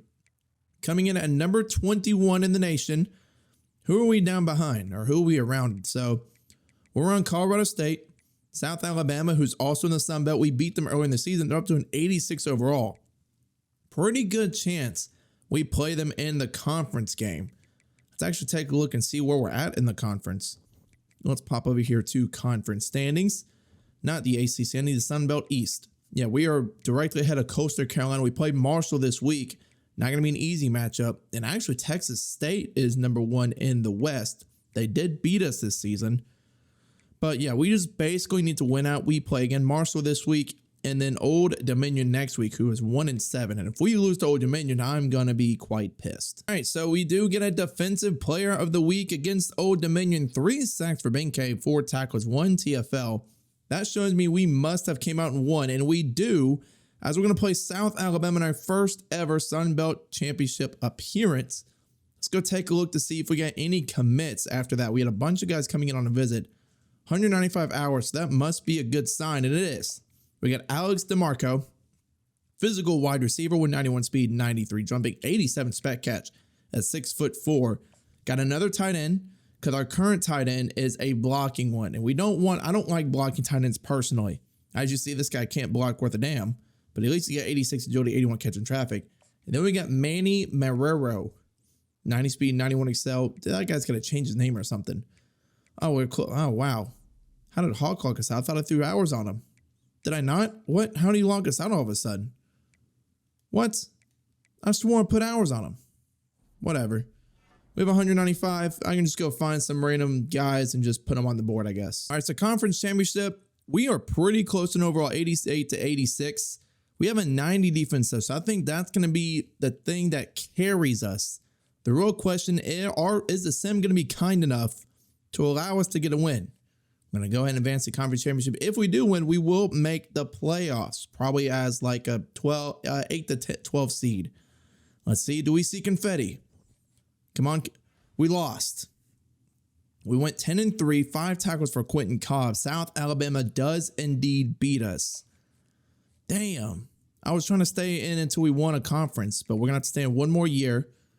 Well, they beat us 16-10. Our defense fell apart. Our offense fell apart. Yeah, Zaire East is probably going to be benched next year. Probably. If I had the bet money, I think I'm going to, because right now he's just not cutting it. Longwell with 98 and 1 did fumble the ball one time. And McClung with 60 yards would lead the team. How many sacks did we give up? 2 sacks from Murphy and Beckham. So that means Murphy must have gotten hurt or something, because Beckham is a redshirt freshman coming in. Boyce, lettuce, and tackles. Don't like that out of a corner. That's why Cobb won player of the week, because he got 2 sacks, 1.5 from Boyett, who's probably going to go to the draft. We're going to try to bring him back. No picks. But another year in the Sun Belt. I said we wouldn't move from a group of 5 conference until we get out and win a national champion. Not a national championship, a conference championship. 0-1 appearances thus far. South Alabama will make the playoffs over us. which sucks. I mean, it is what it is, but so we'll work on recruiting in the offseason. Let's see who we play in this bowl game. We're going to play UNLV at Spencer Schrader. Oh my God, 1,200 yards, 21 touchdowns. One of the few wide receivers that wins a Heisman. Auburn has had that a couple of times. Okay, we went with the Lou Groza, 23-24 from Abdul Angel, or Angel, however you want to say his name. Only missed one field goal in this season. That's really consistent. As you see, we're going to travel all the way to Hawaii. So I hope we don't stink up the joint with our trash, as we're, trash can. I'll be here all night. 86 overall, 87. Oh, our defense dropped down 1 point. Seen the same story before. We go out there, we try to win a game. That's a close team that's with us. No, I thought I was going to manage our staff, but I guess we'll just see. Can we beat UNLV? We'll move to 11-3 if we do that. It'll definitely be our best season yet. Show me the confetti. Please. Thank you. Okay, so we do at least beat UNLV, win the Hawaii Bowl. Some sort of, oh my gosh, and South Alabama made the play. Yeah, I thought it was national championship. They get bounced 37-10 by Ohio State. Would we have gotten bounced like that? Probably. And we only put up 18 points. So we're only averaging 17 points in the last 2 games against top 25 opponents. And yeah, Zaire East yet again had a mid game. So we're going to look to see our options in the offseason. Longwell didn't do that great. Judge did okay, 6.4 yards per carry. Hewitt had a touchdown. He's going to be gone this offseason. Again, Aviles, this is our blocking tight end that I want to replace because I don't like blocking tight ends. Steed and Beckham let up a sack. Beckham at least got a pancake, so there's something for you. Goodley led us in tackles. Hernandez and DeMarco, as well as Lahan, had a TFL. Oh, Tyler McNichols. I told you he was going to be somewhat good on the edge. And Garrison Butler had a sack. 1 pick from Cobb. He's going to be sorely missed, man. Our best linebacker. And Ryan Hawker also had the interceptions. Auburn actually wins the national championship. Earl Wilberry. What a name. They defeat Illinois 24-16. Goodness, Earl Wilberry. That's their first national title since 2010 with Cam Newton. Jaquez Duff does commit 3-star middle linebacker out of Hilton Head Island, South Carolina. That's the only guy that does commit over that long period of break. But let's see who's leaving, who's possibly going to be drafted. And it looks like we're going to have a couple. Longwell's going to be around 5 guy. Boyce around 3. And that's the only 2 that we get drafted. Where finally a 12 overall is gone. But we're losing a lot of production. Sean Darnold, Patrick Awesome, Ben K, Murphy, Goodley. All these guys are productive in their senior year are going to be gone. Before they do leave, can I at least look at our stats on the season? In this season 5, I can. Okay, East 23-10, only 200 yards per game. Don't like that at all. 7.9 yards per attempt. Only sacked 18 times. Oh, dang, we can't. Oh, I can. Okay. So Judge actually outperformed Longwell by a substantial margin. Got more carries, yards per attempt, more touchdowns, less fumbles. He's going to be a guy for next. Oh, he won't be here next year. Excuse me. All 3 of these guys are going to be gone. It's going to be up to, where is this running back? Tamu. All the way down here who is redshirted because everybody ahead of him is leaving. Through the air, McClung is going to take the reins. He has a redshirt sophomore. Donald's gone. Hewitt's gone. And Aviles is gone. A lot of guys, again, are leaving our team. Quentin Cobb, 73 tackles. Only 1 TFL, though. Ben K with 7 and 10 sacks. He has been taken over the past 2 seasons. He's going to be gone. So hopefully Boyette can go nuts. McNichols will return. Cobb is gone. Had 7 sacks from the middle linebacker spot. So he must have been blitzed a ton in our defense. Hernandez had 3 picks. Cobb with 2. Decent amount of turnovers. Nothing really crazy. Did we get a defensive touchdown? We did. It was Hernandez. That boy must have been scooting. And Angel only missed 1 field goal in the season. If it shows still. Yeah, 27-28. Really good consistency right there.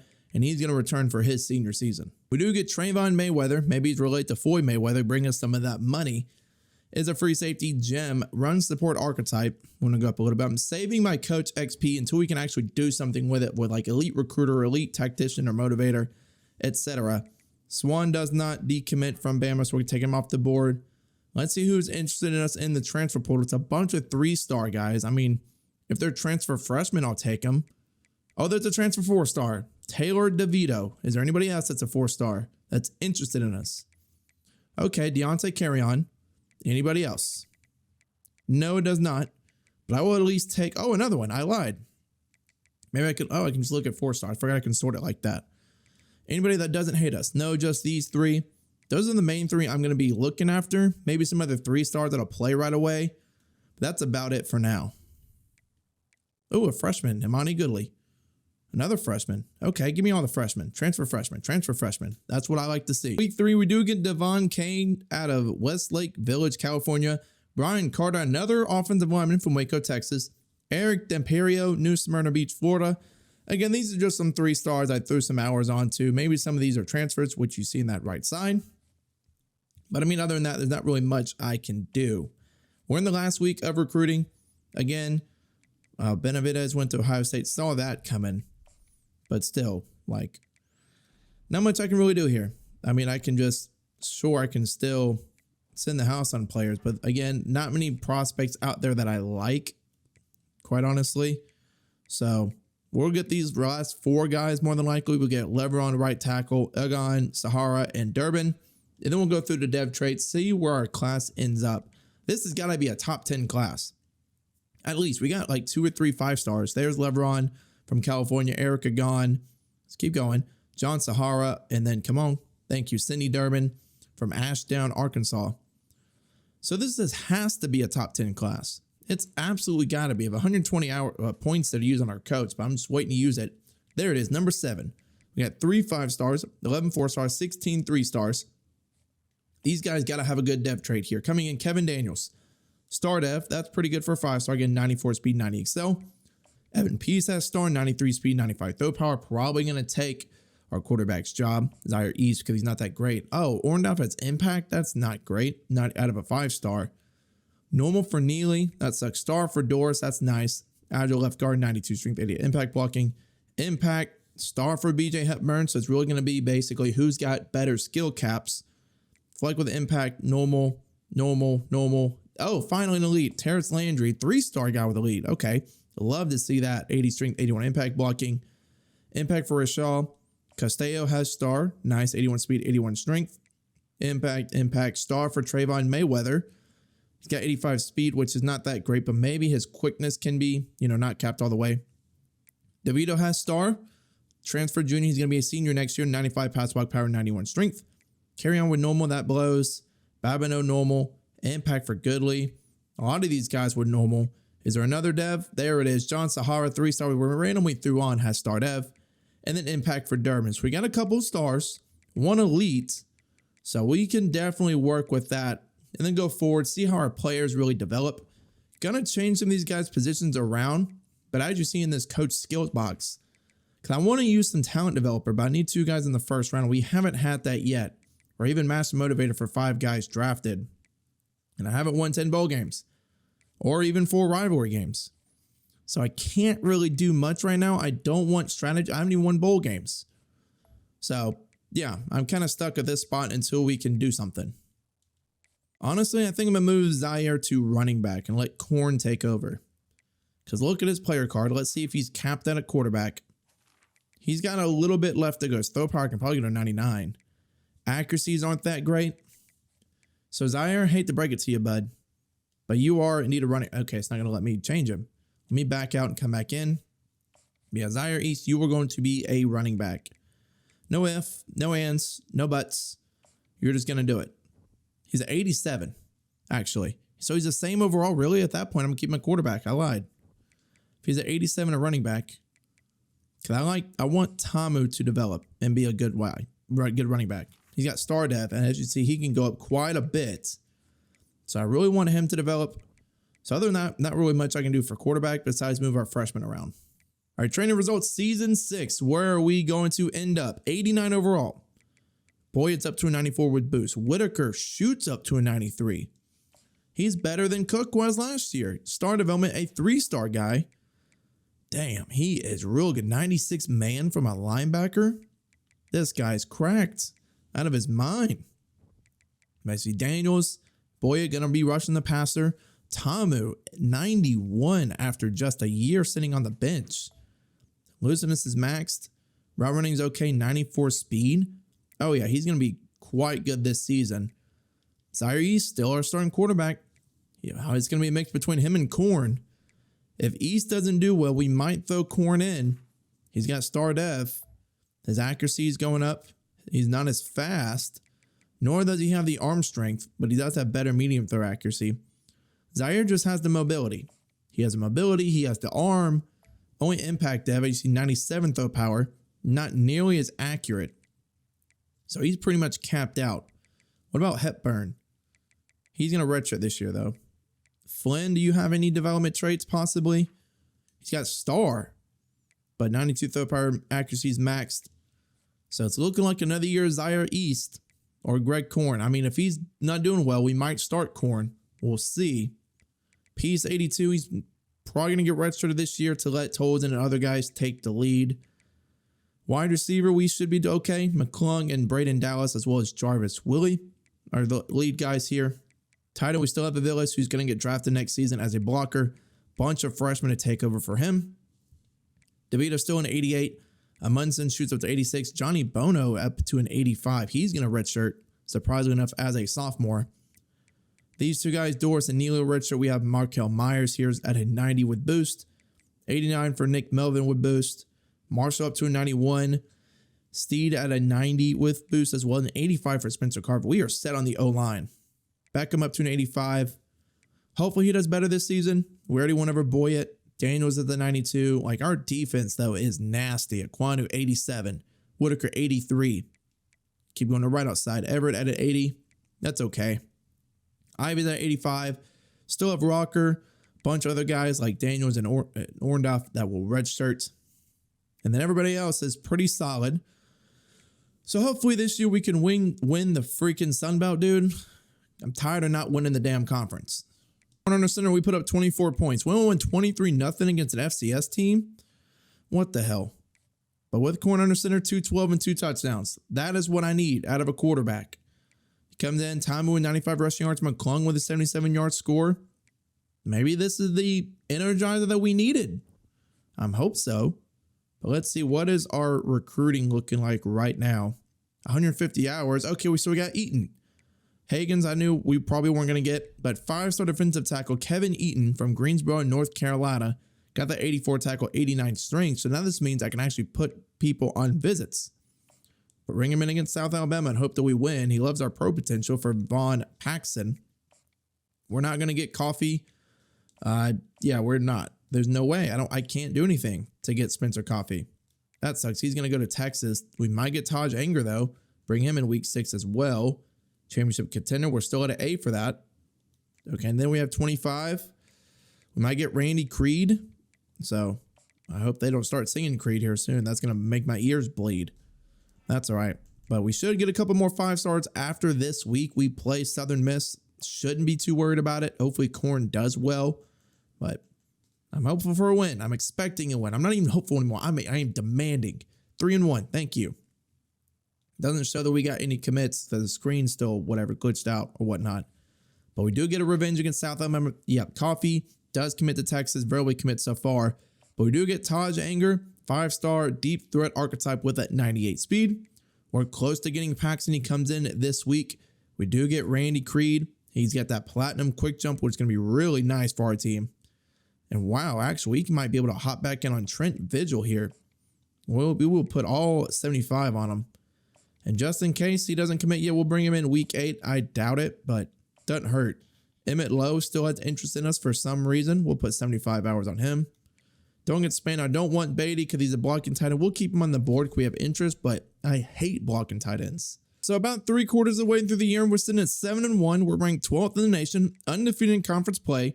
So as long as we don't fumble a major bag here, we should be competing in another Sun Belt Conference Championship. We look to the west. There's Texas State sitting at 7-2, 5-2. I'm glad South Alabama is having a terrible year. Texas State has beaten us in the past, but again, as long as we don't fumble a massive bag, especially here against James Madison, as they are 3-3 in conference play, can't sleep on them.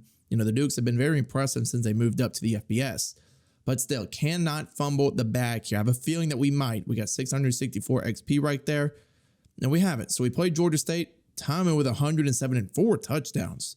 What a game so far. And this team has turned around under Corn at quarterback. It's been crazy the turnaround we've had so far. Haskins does commit to Illinois. Verbal commit, it's fine. You know, not the end of the world here. We have 75 hours. We're just going to give 3 extra guys 25, starting with Matt Killebrew. I don't really care for visits at this point. I just want to, you know, actually be able to be halfway decent. What we'll actually do for Imani. Simple enough. What we'll do, just give him 50, close that out, and hopefully we can beat Georgia State. 302, I think we lost. I think we just lost. Oh my God, we lost to Georgia State. How do you lose to Georgia State, man? I was telling us we couldn't fumble the bag, and we end up fumbling a bag. Corn had 2 picks. That's why. Okay, whatever. Not much you can do with that one. Evan Peace had 45. Why is our backup getting more totes than our starter? I mean, he's at 85 overall, so that's fine. But after I just got done saying you can't fumble the bag, what do? We go out there and we fumble a bag. So now we are in a big jeopardy position in terms of reaching the playoffs. So that's going to suck. Again, Haskins committee, you see that already. But again, man, like, that just sucks. We're going to bring a lot of people that we can't on visits, like Nagy. If he likes us, he likes Coach Proceed. Thank you. Thank you for liking me as a coach. Kilber will bring in. He likes championship contender. We're at A- somehow. I don't know how we are. And we'll bring Stick in just for the funsies. I don't care that another guy is coming. You can deal with it, and you can love it. Same thing. Actually, we can't. So we're just going to leave here with 45 hours. Some of these guys will start committing. So we finally got a win against App State. Jarius Willie, 9 for 170 and 2. At this point in time, we may have just completely costed our chances at the Sun Belt. And yeah, Coastal Carolina is going to play in the championship game. Once again, we sell with that 2-game losing streak at the very end.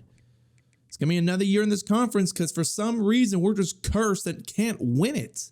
I don't know how or why we can't, but we simply just cannot. Sammy James wins the Heisman in 2029, 3,400 yards, 38 touchdowns, 4 interceptions. Man, we're going to play Middle Tennessee State in the New Orleans Bowl. They are 14th in the nation, just shy of the playoffs. But dang, it just sucks because there's not much you can do about it. We're going to keep all of our guys here that are pretty much maxed out. What is Middle Tennessee coming in at? They are an 84 overall. We should beat them, but knowing this team, we probably won't. We'll go ahead and move on to the offseason. That's where I want to get to the most. I want to see what transfers we can get, so on and so forth. As you see, we are maxed out on our XP. Not much I can do. We actually lose. Like I said, not surprised by that at all. This team underperformed by so much this season. We got blown out, actually. 56-14. Corn didn't do too bad, but yeah.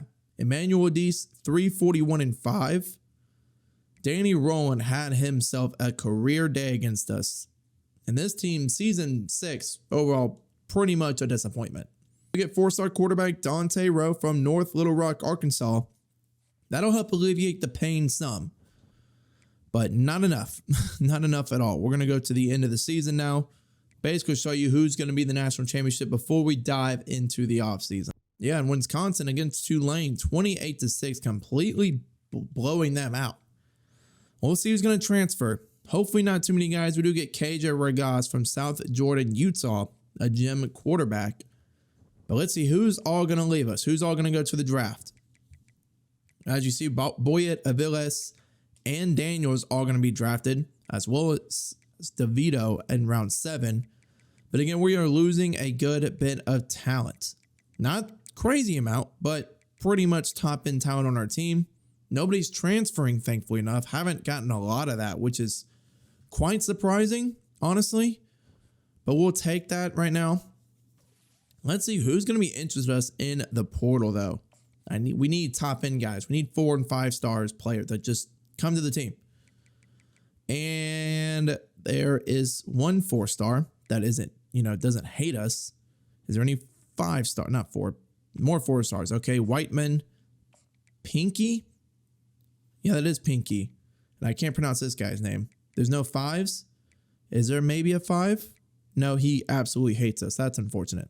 After week 1 of the offseason, we do get Matt Coleman, 3-star free safety, Sterling Farrell, 3-star outside linebacker from Miami, Florida, another 3-star Craig Keller, Justin filler guys, some of them were gems such as Sterling. But I want to see if the guys we finally got Master Motivator. So I can actually use some of these points here. I have 150 just to go out there and spend. So that's definitely going to help us out. No, it's been an eyesore in that top right corner over there. But let's see. Chancey's probably going to come in really soon. Ibrahim, Reese could come in. We're going to bring him in on a visit week 2. Just go ahead and bring him into the team. Hopefully same thing with Whiteman here. Yeah. Got to bring him in. We are losing some of the edge rushers that went to the draft, such as Booley, who was actually kind of crazy for our team. But other than that, going to bring some guys on visits. Hopefully they commit to the team. I mean, I'm pretty sure they will. I don't see why they wouldn't, quite honestly. I mean, why would you not want to play for this team? We're kind of freaking balling. Kind of great, if you ask me. But then we will give 10 hours probably to Hagan since we're down against FAU. There we go. We do get Darren Chancey from Ellenwood, Georgia, 3-star running back, 4-star transfer offensive lineman LaMarcus Reese, 4-star defensive end Jimmy Whiteman, 4-star another defensive end Kevin Pinckney, or Pinckney, that's probably how you say his name, John Demukaj, I think it's Demukaj, that might be how you say that guy's name. I don't know, I probably butchered the hell out of that. Quite honestly, probably did. 530 hours, honestly, at this point in time, we might just rock out with what we got. Some guys are coming in on visits probably this week, try to steal them away from other teams. Hagen's like championship contender. We'll actually take this 25 off and just use all 50. And then this 5 just cuz. Same thing here with Carl Kalis. We went after just a Franceman transfers that was interested in our team. He actually likes Coach Prestige. Thank you. It makes me feel nice when these guys like to be coached by me. But yeah, that'll probably, close us out. If these guys don't commit this week, they probably will next week. So I'll see you the next time we highlight recruits. My week 3 Danny Long commits. Is that the only one? Kari Kalis, and that's it. And we lose out on Hagen's to FAU. That's fine. We can just go over everybody's development already a little bit early. Starting with, we're going to take off Coffee, actually. But starting off with Von Paxton, deep threat, wide receiver. Going to be star dev. Anger with star, that's pretty good. Randy Creed elite with platinum quick jump. He might start as a true freshman because I need him to be like a 99 overall and lead our team. Kevin Eaton, impact. Vigil with star, 91 speed, 89 excel. That's good. We missed out on Haskins. He has normal. Elkins with star. Elite for Tremaine Vick. We needed a center that's going to be great because we are low on depth. That's going to be fantastic. Oh my gosh, back-to-back elite centers. Okay. Didn't even scout a dot. 3 straight elites. 4? No. Kilbrew, impact. Imani, normal. Star for Nagy. That's nice. Don't know about Rowe because they're only verbally commits. So towards the end, we can highlight what from Rowe down would be. Oh, we do get Ibrahim, so I can actually go forward and show what he would be too. Just finished week 4 of the offseason. Gonna go to National Signing Day. Got to start down from Rowe, show you what their developments are. So Dante Rowe coming in as star dev. Nice. Ragas impact. Any more elites or stars down here? Not. There it is. John Demukaj, transferred junior. He'll be a senior this year with star. And that closed out with Kalis having normal. Number 2 overall class. If we got one more 5-star, we probably would have been number 1. So hopefully we don't sell again. It's kind of ticking me off how we're underperforming by so much. But I need to win a Sunbelt Conference so I can move into the SEC. All right, Season 7 training results. Where are we going to stand? 91 overall. LaRon Doris as a redshirt freshman is up to a 94 with boost. My word, son. Oh my God, 95 pass block finesse. Holy hell, he might hit 99. Even though skill caps doesn't show it, he might actually hit it. Yeah, Dallas up to a 94. Tamu up to a 94. Our quarterback's Corn up to an 89. Hepburn up to an 82. He's catching some wind. Let's see where we're going. I can't view his player card. There we go. Thank you. Oh, Greg Corns. Sure, we'll look at Corns. He is pretty much almost maxed out. Needs to have a better season this year than last year. You will notice we moved East over to running back. He's actually going to be the 3rd string guy now. That's fine. Peace, looking nuts right now. He was a 5-star athlete that we got. Yeah, 99 agility, 98 change of direction. 93 speed, just needs to work his route running in hands as well as his power. He might start, actually. He might over Ta'amu. I actually didn't show the stats for that season because I kind of got upset. We can compare him real quick. But man, it's looking pretty close. We might have to go to a run-heavy offense because that's our strength right here. Yeah, he had 1,100 yards and 10 touchdowns. If we go to the backup, if we go to Peace, how many did he have? We'll go to his stats as well. More of a receiving back again. Yeah, 247 and 6, only 3.4. He was a true freshman. So we're going to rock out with Ta'amu right now. But a wide receiver, we're sitting pretty too. Willie 91, 94, 89. Like this team needs to win. I'm starting to get pissed. We moved McCracken down to tight end, 95 speed. Going to be kind of cracked at that spot. But this is what we're looking like right here. Got 86 overall center. He transferred in. Losing a good bit of players that are good. Valenzuela jumping all the way up to a 92 overall as a redshirt sophomore. Yeah, 93 block shed. That's really good for the run game. Not the greatest pass rusher, but that can develop. We just need the people to stop the run. That's fine. Zach Tom coming as a junior. Pinky's only 85. But yeah, this has got to be the team that goes out there and wins the championship. In the Sun Belt, of course. National championship will be great too. But still, gotta make some moves. Yeah, we did not lose. This time, Jarius Willie putting his, Willie over them, over the Warriors. I believe that's what they are. They're all Warriors, right? Anyway, 7 for 168 and 3. I wonder if that gets him National Player of the Week. It does not. Take a little quick temperature check on recruiting. Up to 90 hours. We're about to get 1 5-star, 2 5-star, 3 5-stars. Love that. I don't care about these other 4-stars coming elsewhere. I care about the 5s. Give me all of these guys to come in. We're going to give Cantrell like 25 just in case, and then spread these 65 hours out elsewhere. So for a solid start, we're putting up over 40 points a game. Okay, I love the fact that we finally beat South Alabama. They have been our kryptonite so far. Greg Korn putting up numbers. Call him Corn Hub. 359, 4 touchdowns. Tommy with 104, Peace with 16. And yeah, Hammer bringing the boom. Hammer and Corn, I mean, they go together quite nice. And Braden Dallas as 101 and 1. What are we doing on defense? We're getting 8 turnovers. Aligier is getting so many sacks. Not the same as it was a year ago. He's going absolutely nuts this season. 9 for 215 and 3. He's probably going to have like well over 1,200 yards receiving by the time it's all said and done. Did we get anybody that week? Win with the Oregon. Interesting. I didn't expect that, but he flips to them. Huh. We get locked out of Veal, or Veal, however you want to say his name. That's surprising. Spruce isn't even close to committing yet. We'll bring him on a visit, I guess. We might make it to week 12. We get at least 2 thumbs up if he likes us. So we'll do that. And other than that, not really much I can do. We've been in this boat before, halfway through the season, leading the Sun Belt East. Last year when we were in this spot, we dropped 2 games in a row to fumble the bag to Coastal Carolina. So the fact here that we're 92 overall, undefeated in conference. The next team is App State at 81. We can't fumble it. I mean, we're only allowing 129 points a game through 7 games. That is less than 20. That's like 18 or something like that. That's just math on top of my head.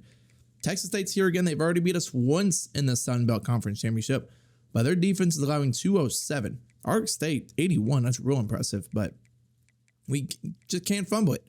I'm going to be pissed and upset if we do it again. And then again, knowing our team, it's probably going to happen. Another receiver getting, this is our 3rd different receiver that's won an Offensive Player of the Week in conference. Braden Dallas, 5 for 144 and 1.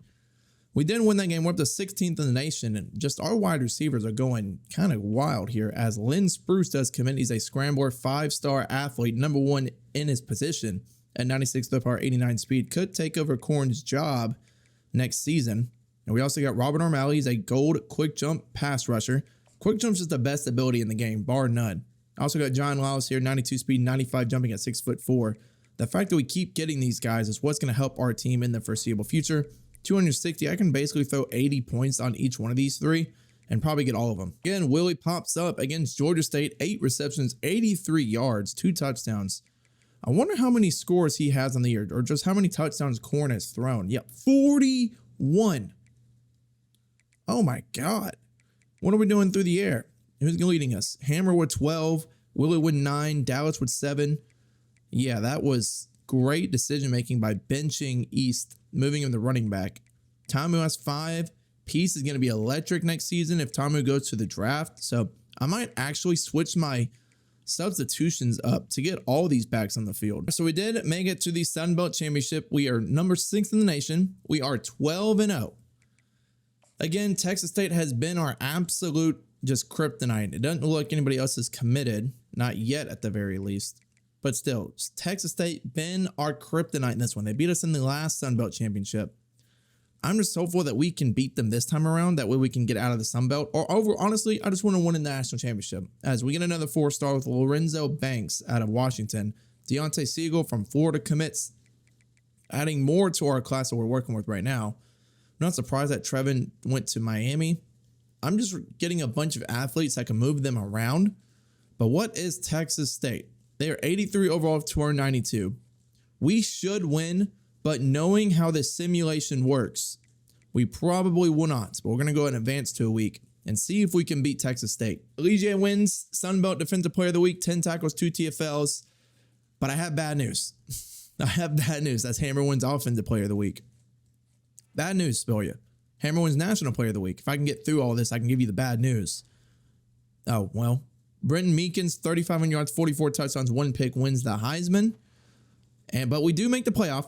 You see that we are a 10 seed versus Texas, a 5 seed. We're probably the 12th seed. As you see, we lost again to Texas State. I don't get how we do it. How do we keep losing to bum teams? Corn did great, but Hendricks, 2 touchdowns on the ground. Middleton and Hendricks and Poole all scored. But, like, how does this keep happening if we can't win a conference champion? Like, I'm at a loss for words. We're 10-0, 12-1. Let's go take a look at this bracket. See what actual seed they gave us. If I can find it. There's the bracket. What do they put us at? Probably the 12th seed, right? No, 10 seed. So Texas 7 seed. They gave... Texas State didn't even make the playoff. How do we make it to the Sun Belt, lose it, make the playoffs, but Texas State doesn't over Middleton? What? That doesn't make sense to me. We do got Texas, considering the fact we just lost to a team in Texas. I don't like our chances here.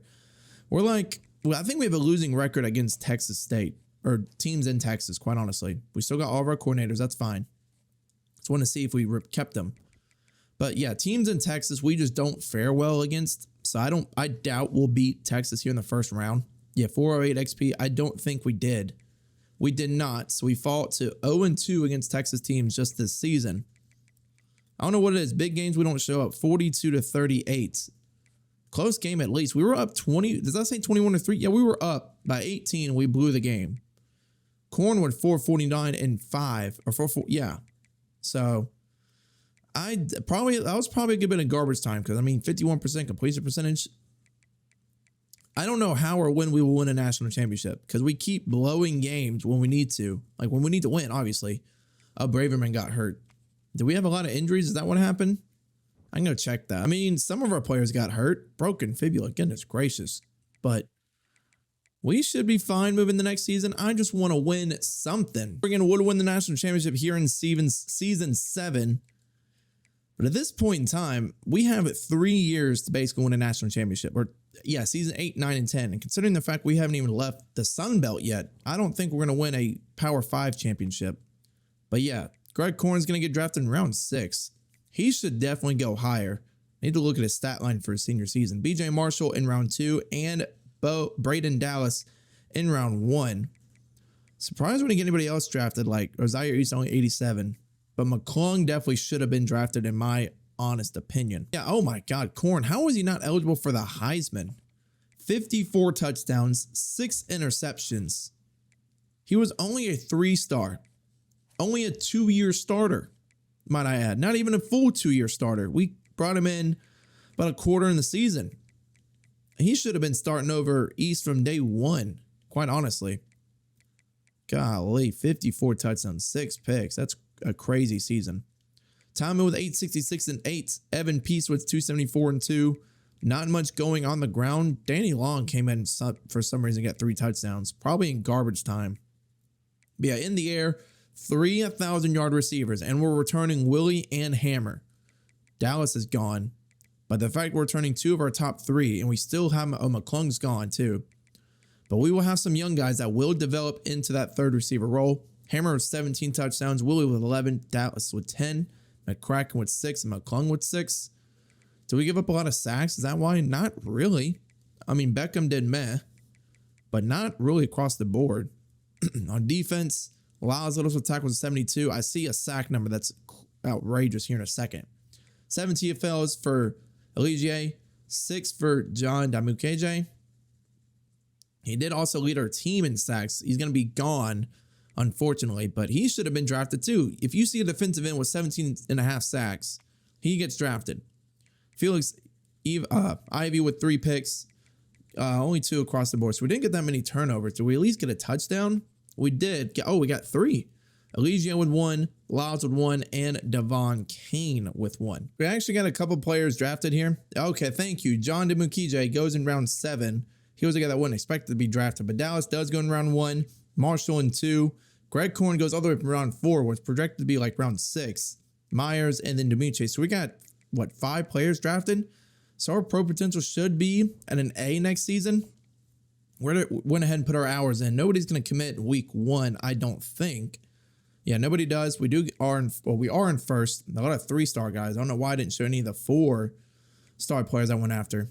But yeah, we have 55 hours left over. So if we go all the way down here. Oh, Karoma. I only have, what's the word I'm thinking of here? I can't send all 670 on him. Does he like anything of us? No. So I don't think we're going to get Karoma unless we bring him on a visit here soon. Might have to be week 3. I don't know if I should bring him on a visit week 2 or 3. It's going to have to be 3. Or we're just going to have to gamble. He does like pro potential at least. But not much I can really do here. Cameron Brockle, I don't even have enough hours to bring him on a visit. At least not yet. I guess with the remaining 15, I'll just throw 10 on Hubbard. And then 5 on Luck. And just hope for the best, I assume. Okay, so Pollard does commit out of Conway, South Carolina. Marco Harvin, quarterback, transfer commits. Kendall Ramish also comes in.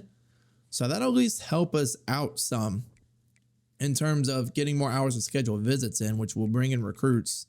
So as we go down here towards the bottom, Larry Franks is really close. We need to bring him in on a visit this week, week 3. He likes playing time, so sure, come on in.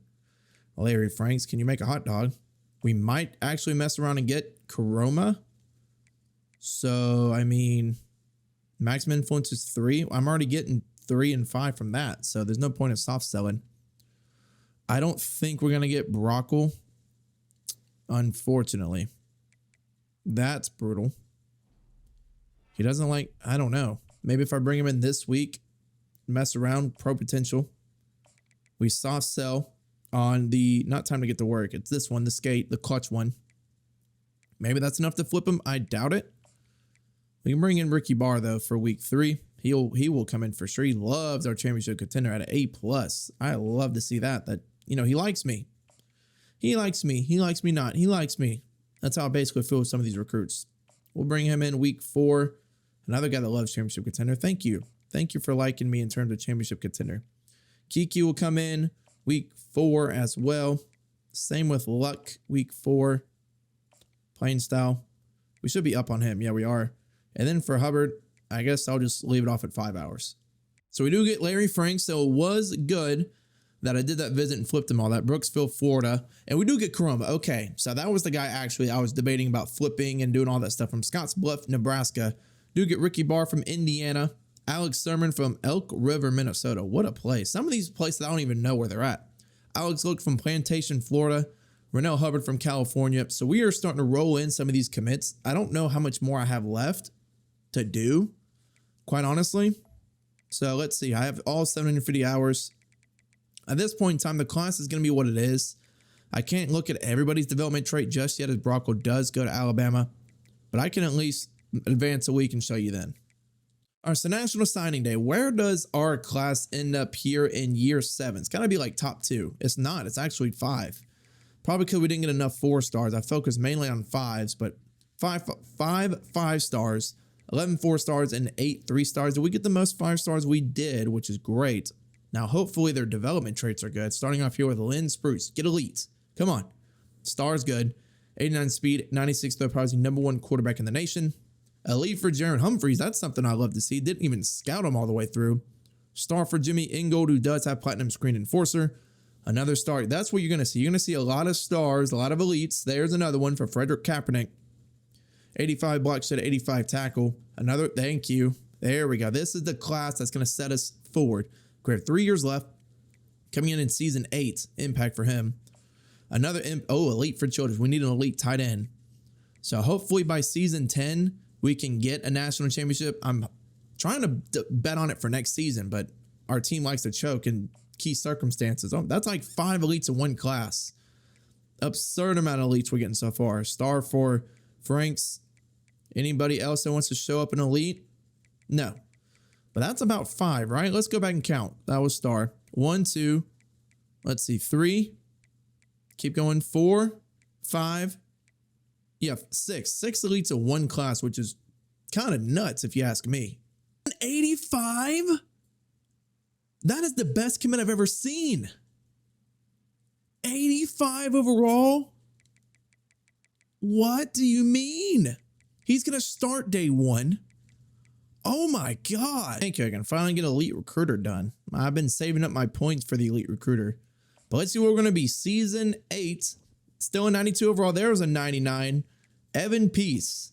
He's going to be the starting running back this season. But yeah, he's got decent route running, great elusiveness, great quickness. His power hadn't even gotten up that much. But Peace at a 99 should be a first round pick at running back. Got 296 with Tamu and Doris.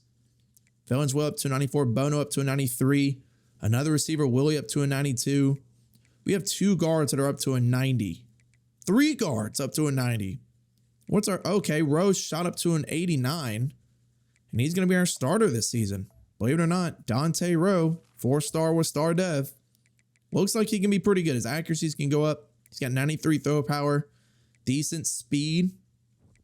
Feels bad for Hepburn, who doesn't develop as much as you'd like him to. He's got start of him as a 4-star too, but a 98 throw power. Oh my God.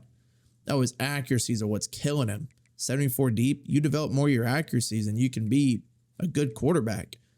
98 throw power. You just can't hit the side of a barn. But Spruce and Banks, I can't see their player cards just yet, but that's okay. Oh, and Nagy up to an 88 as a redshirt freshman. He's our 3rd guy with star dev. He can go up a bit, especially since he's a route running archetype and his route running isn't that good. His elusiveness is fine. His power can go up a good bit. He'll be a good overall once it's all said and done. Wide receivers, we still have Willie and Hammer. Goodley shoots up. Paxton is also that 5-star that he's probably going to play as a slot guy with 98 speed. 5-star star dev. He still has got a good bit to go to. He could probably be like a 91, 92 overall by the time, again, it's said and done. We got a lot. We are pretty deep. We are indeed deep. We're just, got to get the job done. As you see, our team is looking quite nice right here, dude. Yeah, there's almost a 90 overall at every position. Yeah, Humphreys is still starting over Lige. The fact that he's an 86, that is nuts to me. 93 overall for Anthony Soliday. Pass rushing outside linebackers. We have 2 90 overall corners. If this is the team that gets it done, I'm not sure what team would get it done. That's it. That's all I can say. Actually says we're up to a 94 overall. That's absurd. I'm just going into the depth chart to change out for our middle linebacker. They're already starting him. He's up to a 92 with boost as a freshman. That is something you just don't see ever. Like at all. I don't care what you say or what. My word. Yeah, they're actually starting Dante Rowe. Oh, that's the guy that I thought developed anyways. Never mind. Never mind on that one. Yeah. 89 overall. He should get some boost. Anybody at wide receiver they're starting? We're actually going to start Paxton. He's got 98 speed. He should go crazy this season. But yeah, it doesn't look like anybody else that is a true freshman that'll start. But that's the only one. It's our middle linebacker, the 5-star. We didn't even scout in Jaron Humphreys. That's insane. Number 3 too. Oh, I know he's going to be hard. Pause. I don't think I've seen as many 5-star gems in a class that I have here in the preseason recruiting. Starting with Bradley Toppins here, you see his stats, 93 speed as an outside linebacker is nuts. Then you also got Casey McCullum, 89 speed at tight end at 6'6". We keep going down. You see Richard Camarillo. He is a running back, receiving back with 95 speed, 93 excel. Then right after him, you keep coming down. There's another one, Larry McDaniels, another quarterback. Might have elite development, 84 speed, 95 throw power. Then you got David O'Brien, who could be related to Larry O'Brien, like the NBA trophy with platinum quick jump. Muhammad Anku, 93 strength, 85 power move. And then you got Emmanuel Malvu, however you say his name, 87 speed, 85 strength. Like, this group of 5 stars, and even throwing in some force at the end here. I'm trying to go after all of them. I want like 6 to 7 5 stars. We're only going to have like 500 hours again. But still, I can still get that many with this many hours. We play Liberty and a bunch of FCS teams, and then our schedule here again in the Sun Belt. You're familiar with it. As a 94 overall, like, please, let's just win the Sun Belt. I don't know how good of a team I can build and to keep constantly losing. And we're 1-2. I think this is honestly the most cursed rebuild I've ever done. Rose 295, 2-1. Like, what? I don't know what you want me to do. What do I need to do? Who do I need to pay at EA to let me get some wins? We even got 2 picks on the day. Who do I need to pay off at EA to freaking win some games? We do get Toppins, though. McDaniels goes to Oregon. That's whatever. He comes in to the team. 5-star gem, outside linebacker, pass coverage type with 93 speed. But, like, who do I need to pay at EA to win a damn game? At this point, I don't know who, because it's really starting to tick me off. And now we're 3-3.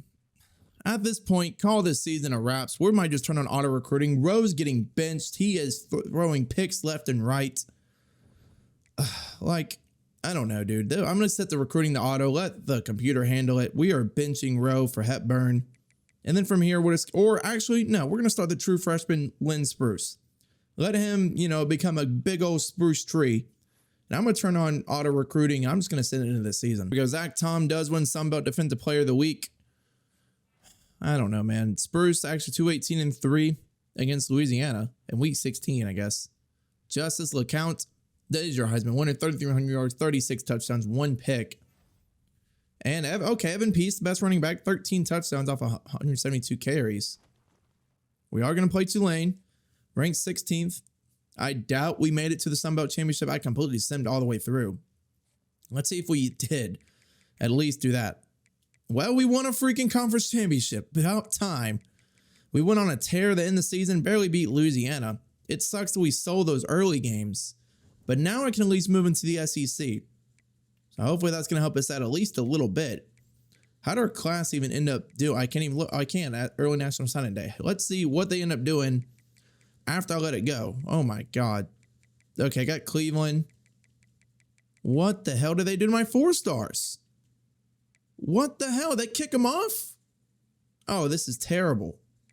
This is terrible. Oh, Tulane's an 85. We're a 94 overall. I'm not expecting to win. I'm expecting us to get blown out of the water here, quite honestly. That's always what's happened in these bowl games and big-time matchups. We seem to choke every time. That's not going to give me no confetti. And we lost like I thought we would. This team, dude, it's frustrating. Yeah, 21-14 in the First Responder Bowl. 2-2 for Spruce. Maybe it's just our playbook. Maybe that's what it is. Other than that, I can't really tell you what's going on. What's our stats on the season looking like? We're coming in here. 25-11. Rowe had 19-7. So really a quarterback play. I mean, Spruce did a lot better. But it's just the inexperience at quarterback, I would assume. Peace with 13 touchdowns. Tamu barely played a snap. That's interesting. Hammer does have 1,100 yards. Gooley with 12. Willie with 10. We're losing all of our top receivers. Oh my God, Zach Tom with 21 sacks. Franks with 12.5. How do we not win the conference championship? Or how do we not make the playoffs with this type of season?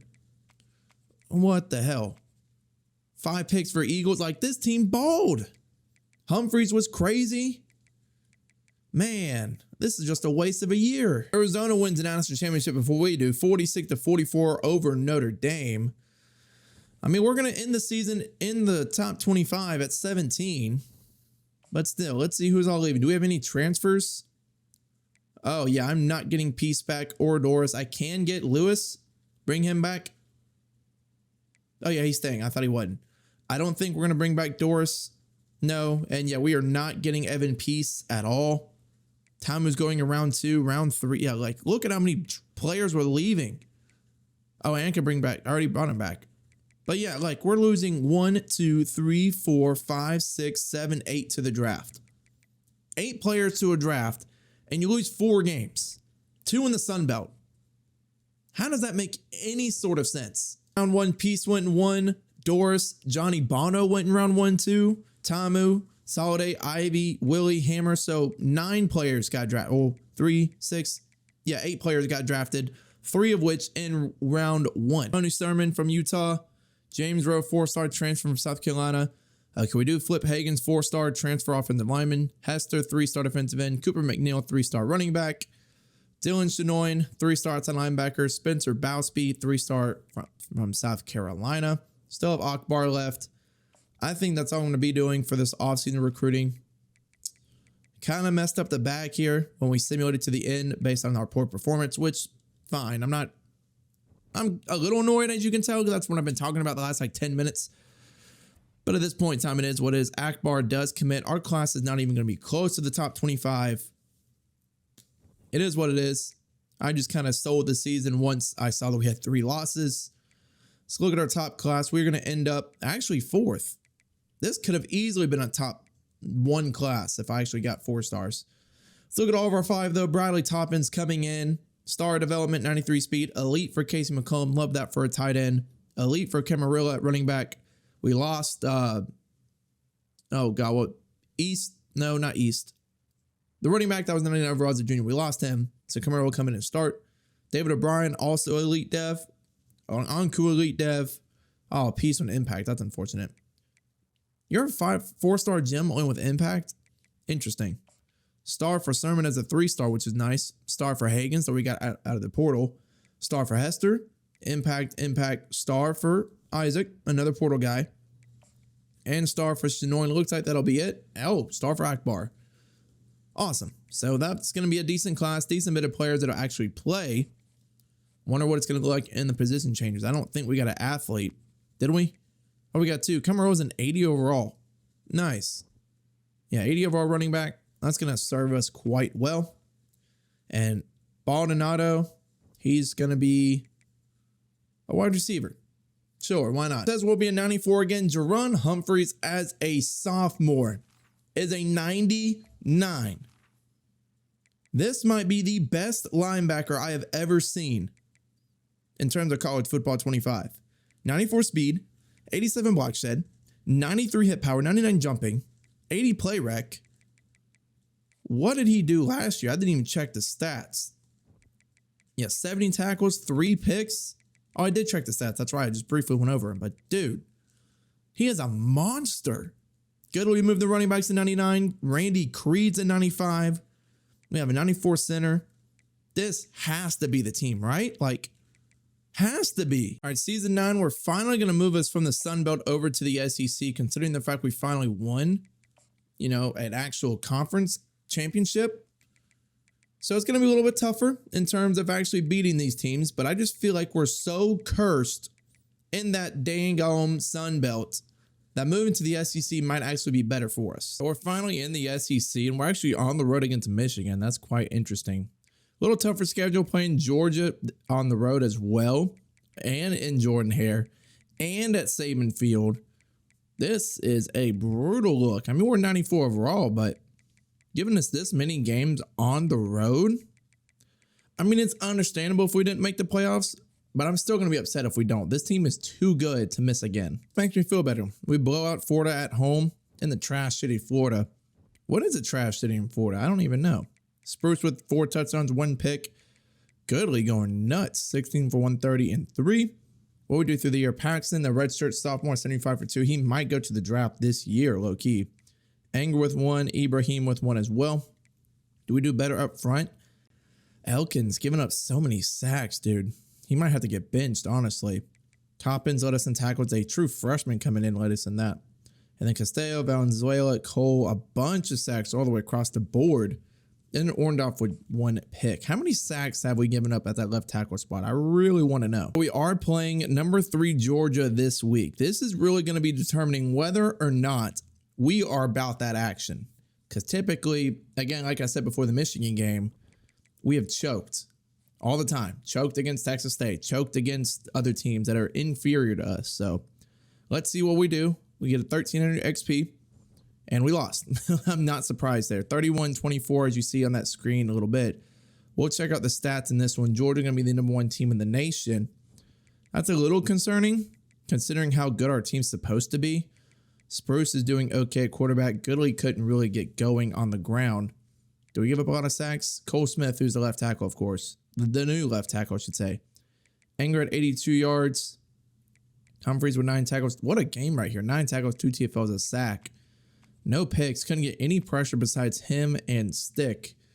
What did Georgia do? Do they just air the ball up and down on us? Yeah. Brian Newsel, 280-4. So our passing defense is what is absolutely terrible. I said about through 9 weeks through the season, we need a lot to happen to make the SEC championship. I mean, obviously Oklahoma and Texas will probably play each other at one point in time. But we do play Arkansas again. So if we beat them, one of these teams loses, hopefully twice. Then obviously Georgia beat us, so that's unfortunate. We should be okay in terms of hopefully making the championship or at least making the playoffs. We just need a little bit of magic to happen. I mean, it starts off here against Mississippi State. If we choke this one, then you can almost call this season a wrap, quite honestly. Because, I mean, there was, 3 other SEC teams in the top 12. We do beat Mississippi State. We're up to number 4. And we play number 9 Alabama as Randy Creed with 4 sacks. My God, remember the Creed, man. What a game by him. He's a true junior. Probably going to go to the draft this year. He also wins National Defensive Player of the Week. What's Alabama looking like here? I mean, number 9, 2 losses in conference. 91 overall. This is definitely the best team that we've played so far. And that has me a little bit worried. And right now, they are projecting us to be the 5th seed. They're projecting how many other SEC teams? So Oklahoma, Georgia, Alabama, us, that makes 4. Texas makes 5. So 5 other SEC teams out of 12 teams they're projecting to make the playoffs. I hope that, stays true, but I doubt it. Oh, Von Paxson, oh my God. We did beat Alabama, but Paxson, 12 for 257 and 2. That's got to be national. That's not National Offensive Player of the Week. How? I mean, we're back to number 1 in the nation, 48-40. High scoring game in this one. Oh yeah, Spruce had the game of his life, 475 and 4. Finally, we're on the receiving end of a quarterback going absolutely crazy here. And yeah, Paxton straight up took over, had a 95-yard touchdown. He does have 98 speed. What do we end up doing on defense? We get a bunch of sacks. Yes. Any picks? No, but I will take 4 sacks in a game. Okay, Linton Spruce against A&M balled out. 4-12, 6 scores. Probably through the air, a little bit of mix. And we do make it to the championship playing the number 2 Oklahoma Sooners. That is quite scary. They probably went 11-1 just like we did. Let's go check the SEC standings. And yeah, they did exactly that. Both 11-1. We put up 500 points. Goodness gracious. Our team's looking good. But you can't overhype yourself. Especially since our track record, I'm going to keep emphasizing that our track record is not good whatsoever. All right, well, you can actually see our SEC patch. All right, that's nice. But yeah, here in Atlanta, Georgia, Oklahoma is the number 2 team in the country. It's going to be a hard-fought battle. I don't know anybody on their team. This is, let's see, 9 years from 24. We're in 2033, I believe. So, have 2 more years to figure it out. 2 more years, so 9 and 10. It's been a long journey. I can tell you that right now. This footage has been over like 9 hours of footage that it's going to be edited up, obviously. But still, 9 seasons to get here. It's wild. Oh my God, what a long run. Oh, Lynn Spruce gets 55 yards. I thought it was going to be Goodley. But we're up 10 right now. Can we keep driving? No, we throw a pick. And Oklahoma takes that to the end zone. Oh, what a long pass play right before half. I can't. I'll view all play history. Here we go. What happened on that one? It was, can I find it? I have to go all the way down. Are you serious? Anyways, it was, I don't know. Oh, Taj Anger 66-yard touchdown. That's what that play was. There we go. 30-14. Finally, we're showing out in a big time matchup. Can't let Oklahoma catch up. It's 31-20, up by 11. 38-21, good. Keep coming, keep coming. Oh, interception by Deshaun Lewis at one point in time. And that's it. That's going to be the ball game. All right, so we come out, finally win. 38-21. Big time matchup here. Good plays by Spruce and Anger and all these boys to finally come out with a win. Yeah, 5 touchdowns for the sophomore. Spruce 375 and 4 through 3 picks on the day. Oh my God, I don't know how to feel about that game. Can't have that in the playoff, but 132 yards for him. That'll make up for it, I would say. Through the air, it was Anger for 181 and 2. Pretty much carried the load for us offensively. If you get to our blocking, Smith gave up a sack, again, per usual. But on defense, how do we do? 4 tackles for Humphries led the way, 2 sacks for Creed, and 1 pick for Lewis. Thank you. Thank you for showing me the banner. It's about time we've seen that in the SEC. First year in it, first conference championship for, an SEC player. We've already got one in Sun Belt. 2 we got on recruiting. Nobody knew, pretty much. Oh, Spruce. Player of the year at quarterback. No Heisman, though.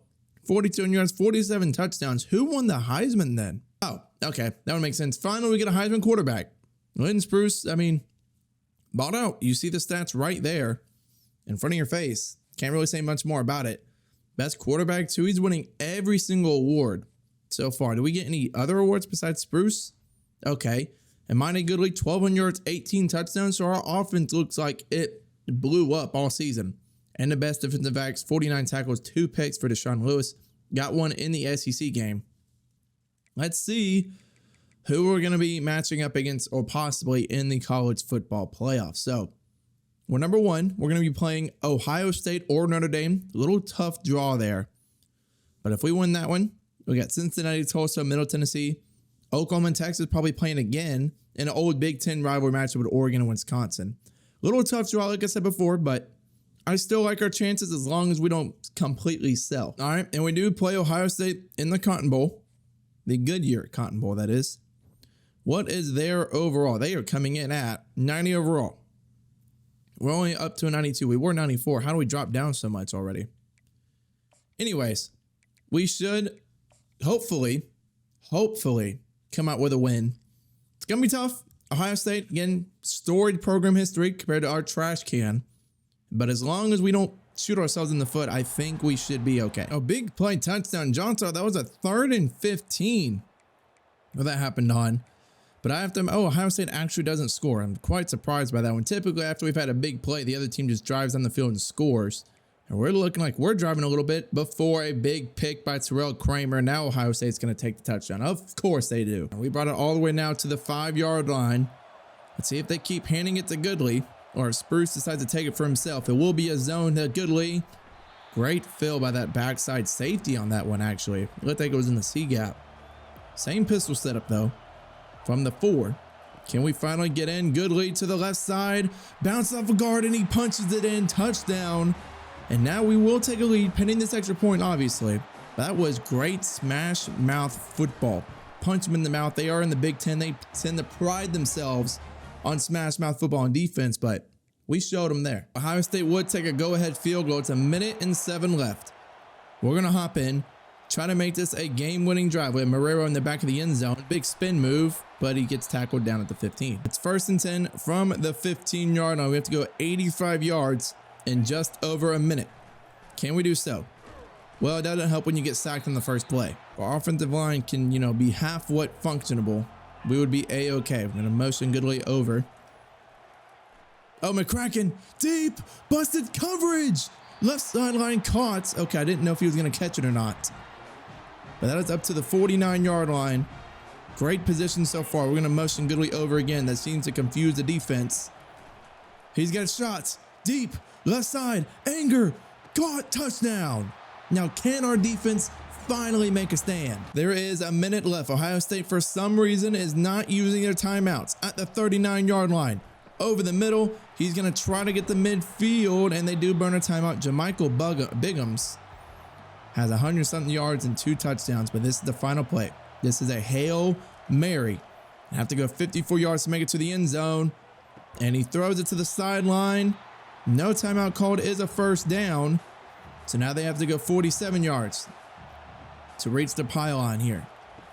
Bigham's dropping back deep in the pocket, trying to find a man open, launching it to the back of the end zone. There's a flag on the field. Don't tell me this is pass interference. This looks like the game is over. There is a PI called. They will get one more chance at the game. Greg Orndorff had a pass interference, of course. So with triple zeros on the clock, there will be one final play. Why are you dancing like the little finger thing? You're the reason why there's another play being called. What are you doing? I don't think this game knows how to react with one more play with triple zeros left. Cause we've been sitting here for a solid minute. Oh, it's a Hail Mary situation. I can't move the remote. So we're going to be a man down. He's thrown it deep. Picked off by Kentrell. Knee it down. We're going to take the ball game. Okay, good. Thank you. 28-24. Thanks to Kentrell picking it off. This game makes me lose some life sometimes. Oh, but we will advance to the semifinals. I'll have to see who we play next. But that final drive from Spruce to Anger would lead us to victory. Spruce with 308, 63 completion percentage. My God, 2 touchdowns. Golly, this game, again, stressful, but one step closer to the end goal. All right, well, this Sugar Bowl is a rematch against Georgia. They beat us earlier this season, actually. But so basically, this is the toughest matchup of the year. They are an 88 overall, so I mean, overall wise, not the best, but still, they beat us earlier this year. We're at home again in the Sugar Bowl. Gonna hop in this one yet again to see if we can actually win or not. We need to win, but it's hard to beat the same team twice. You've seen it everywhere. Oregon couldn't do it to Ohio State in real life. So hopefully the same result happens in this one, in terms of us winning our second matchup against the original team. We're already at the 6-yard line. If we capitalize here, punch them in the mouth early, hopefully this means momentum be in our favor. Good tackle right there. I thought we had him to the end zone, but he got off the block, disengaged from it, wrapped him up. So it's gonna be only a yard gain too. Gonna give it right back to Goodley, and this time he gets shoved into the end zone with a bullet of speed right there. And we take a lead. Good. We need to keep that lead going. We're going to go quarter by quarter, basically, and see what's going to happen. Georgia scores, and pretty much Georgia scores. A big play touchdown, John Sahara, and it was 17-7, but now we've taken a 24-17 lead before Georgia's going to run down the field here and score a touchdown of their own. Oh, they don't. That's a first. And again, at the 1-yard line, we have I formation. Won't be surprised if this is a toss. It's a power up the gut. Stuffed. Jaquez Simonson brings him down. We're going to go right back to powerhouse football. Smash mouth football is what I was trying to say. ISO, touchdown. Dives across the end zone. We take a 14-point lead. That's Ricky Barr again. He's been the more power back for our team. And then we're going to hopefully go by possession and see if we can hold on to the lead. It's 31-24. What does Georgia do? A turnover. Good. Thank you. However, we threw a pick, and now Georgia driving down the field, trying to make it a tied ball game. It's 4th and 10. They decide to go for it, and they fail. Randy Creed is there getting a sack. We need to drive this down. Keep going offense. 1st and 5, 1st and 10. Come on. Oh, can't take a big sack right there. Get a field goal. Oh, they don't. That's going to be the ball game. We move on to the national championship, 31-24. Almost terrible decision making on defense and offense, really letting Georgia go all the way back down the field, taking a 15-yard sack. But Lynn Spruce gets it done, 264-2, 75% completion percentage. I wouldn't be surprised if he threw like a pick or two. That's what we've seen to do so far, as we saw Ricky Barr clothesline a man to get into the end zone right there. I don't think we ran for more than 50 yards. If you want me to be quite honest, every time I was skipping through plays, it was a pass. So we'll check the stat line here in a second and then see who we end up playing in the national championship. Yeah, we didn't end up rushing for 50 yards. I didn't think we did. You already saw Spruce's passing stat line. Angerwood 132-1. Sahara had the other score. If we go on defense, yeah, I'm not surprised. Mayweather actually led us in tackles. 1 TFL for Cole, Valenzuela, Creed, and Humphreys. And then Creed had 2.5 sacks with Cole with 1. And we did get 2 picks. Okay, so we did win the turnover battle. All right, season 9 and Middle Tennessee State has made it all the way to the national championship. Who did they end up beating to get here? And how did they end up? They beat Oklahoma in the Rose Bowl. Let's see. They beat Oregon 38-0. What is this team on? This team is on crack. What? Well, all right, well, we'll see what their overall is heading in. This is season 9 in the national championship. They're an 81 overall and they curb stop Oregon like that? What the hell is going on? All right, let's not fall short. It has been 9 seasons, a lot of frustrating moments in terms of losing in big-time matchups. 2033, 9 years in, this team's a 93 overall. Middle Tennessee's an 81. Again, but they beat Oregon 38-0 that we showed you. They beat Oklahoma in the Rose Bowl, who gave us some troubles. So you can't overlook this team. It's kind of unique how when you get deeper in simulations like this, random teams like Middle Tennessee State make the national championship. But it's 2033, anything's possible, but let's get into it, and hopefully we can come away as champions. Big time touchdown, Lynn Spruce to Amani Goodley, who's the running back there. And let's see if our defense can actually hold up. Doesn't look like it so far, and we do. Now, another big time touchdown. That was Taj Anger, 94 yards. And man, maybe this might be a blowout in the championship game. We'll keep going to halftime here, see what the score is going to end up being. And it looks like nobody's going to score. It's going to stay 14-0. Oh, as I said, that big time play in the third quarter. Taj Anger's 21-0. And it just looks like we are outmanning and outmatching Middle Tennessee State. Or Middle Tennessee, they're not Middle Tennessee State, Mid-Tennessee. But they do get a touchdown there. It'll make it 21. Oh, 21-13. Oh, we threw a pick. Of course we did. Our Middle Tennessee is at the 1-yard line. They have to go 99 yards and they're in I formation for whatever reason. I don't know why they're not doing that. They're going to run a hurry up in I formation personnel and go empty. Sure, you have 3 tight ends on the field. Whatever floats your boat. Dropping back, looking to throw, might take a safety, and he does. And that's going to be the ball game. After 9 long seasons, stressful, disappointment, underperforming, we come out and win. It wasn't an easy victory, but it's a win. And that's something that I will gladly take. We took a 0 overall from that itself. We went 0-12 in the first 2 seasons. To winning the Sun Belt, to winning the SEC, to now winning a national championship, 23-14 in 2033. If you enjoy challenges like this, drop a like, comment down below another challenge I should do for a rebuild. Subscribe to the channel for more College Football 25 content, whether that's rebuilds or season-long Dynasty series. But until then, I'm out. Peace.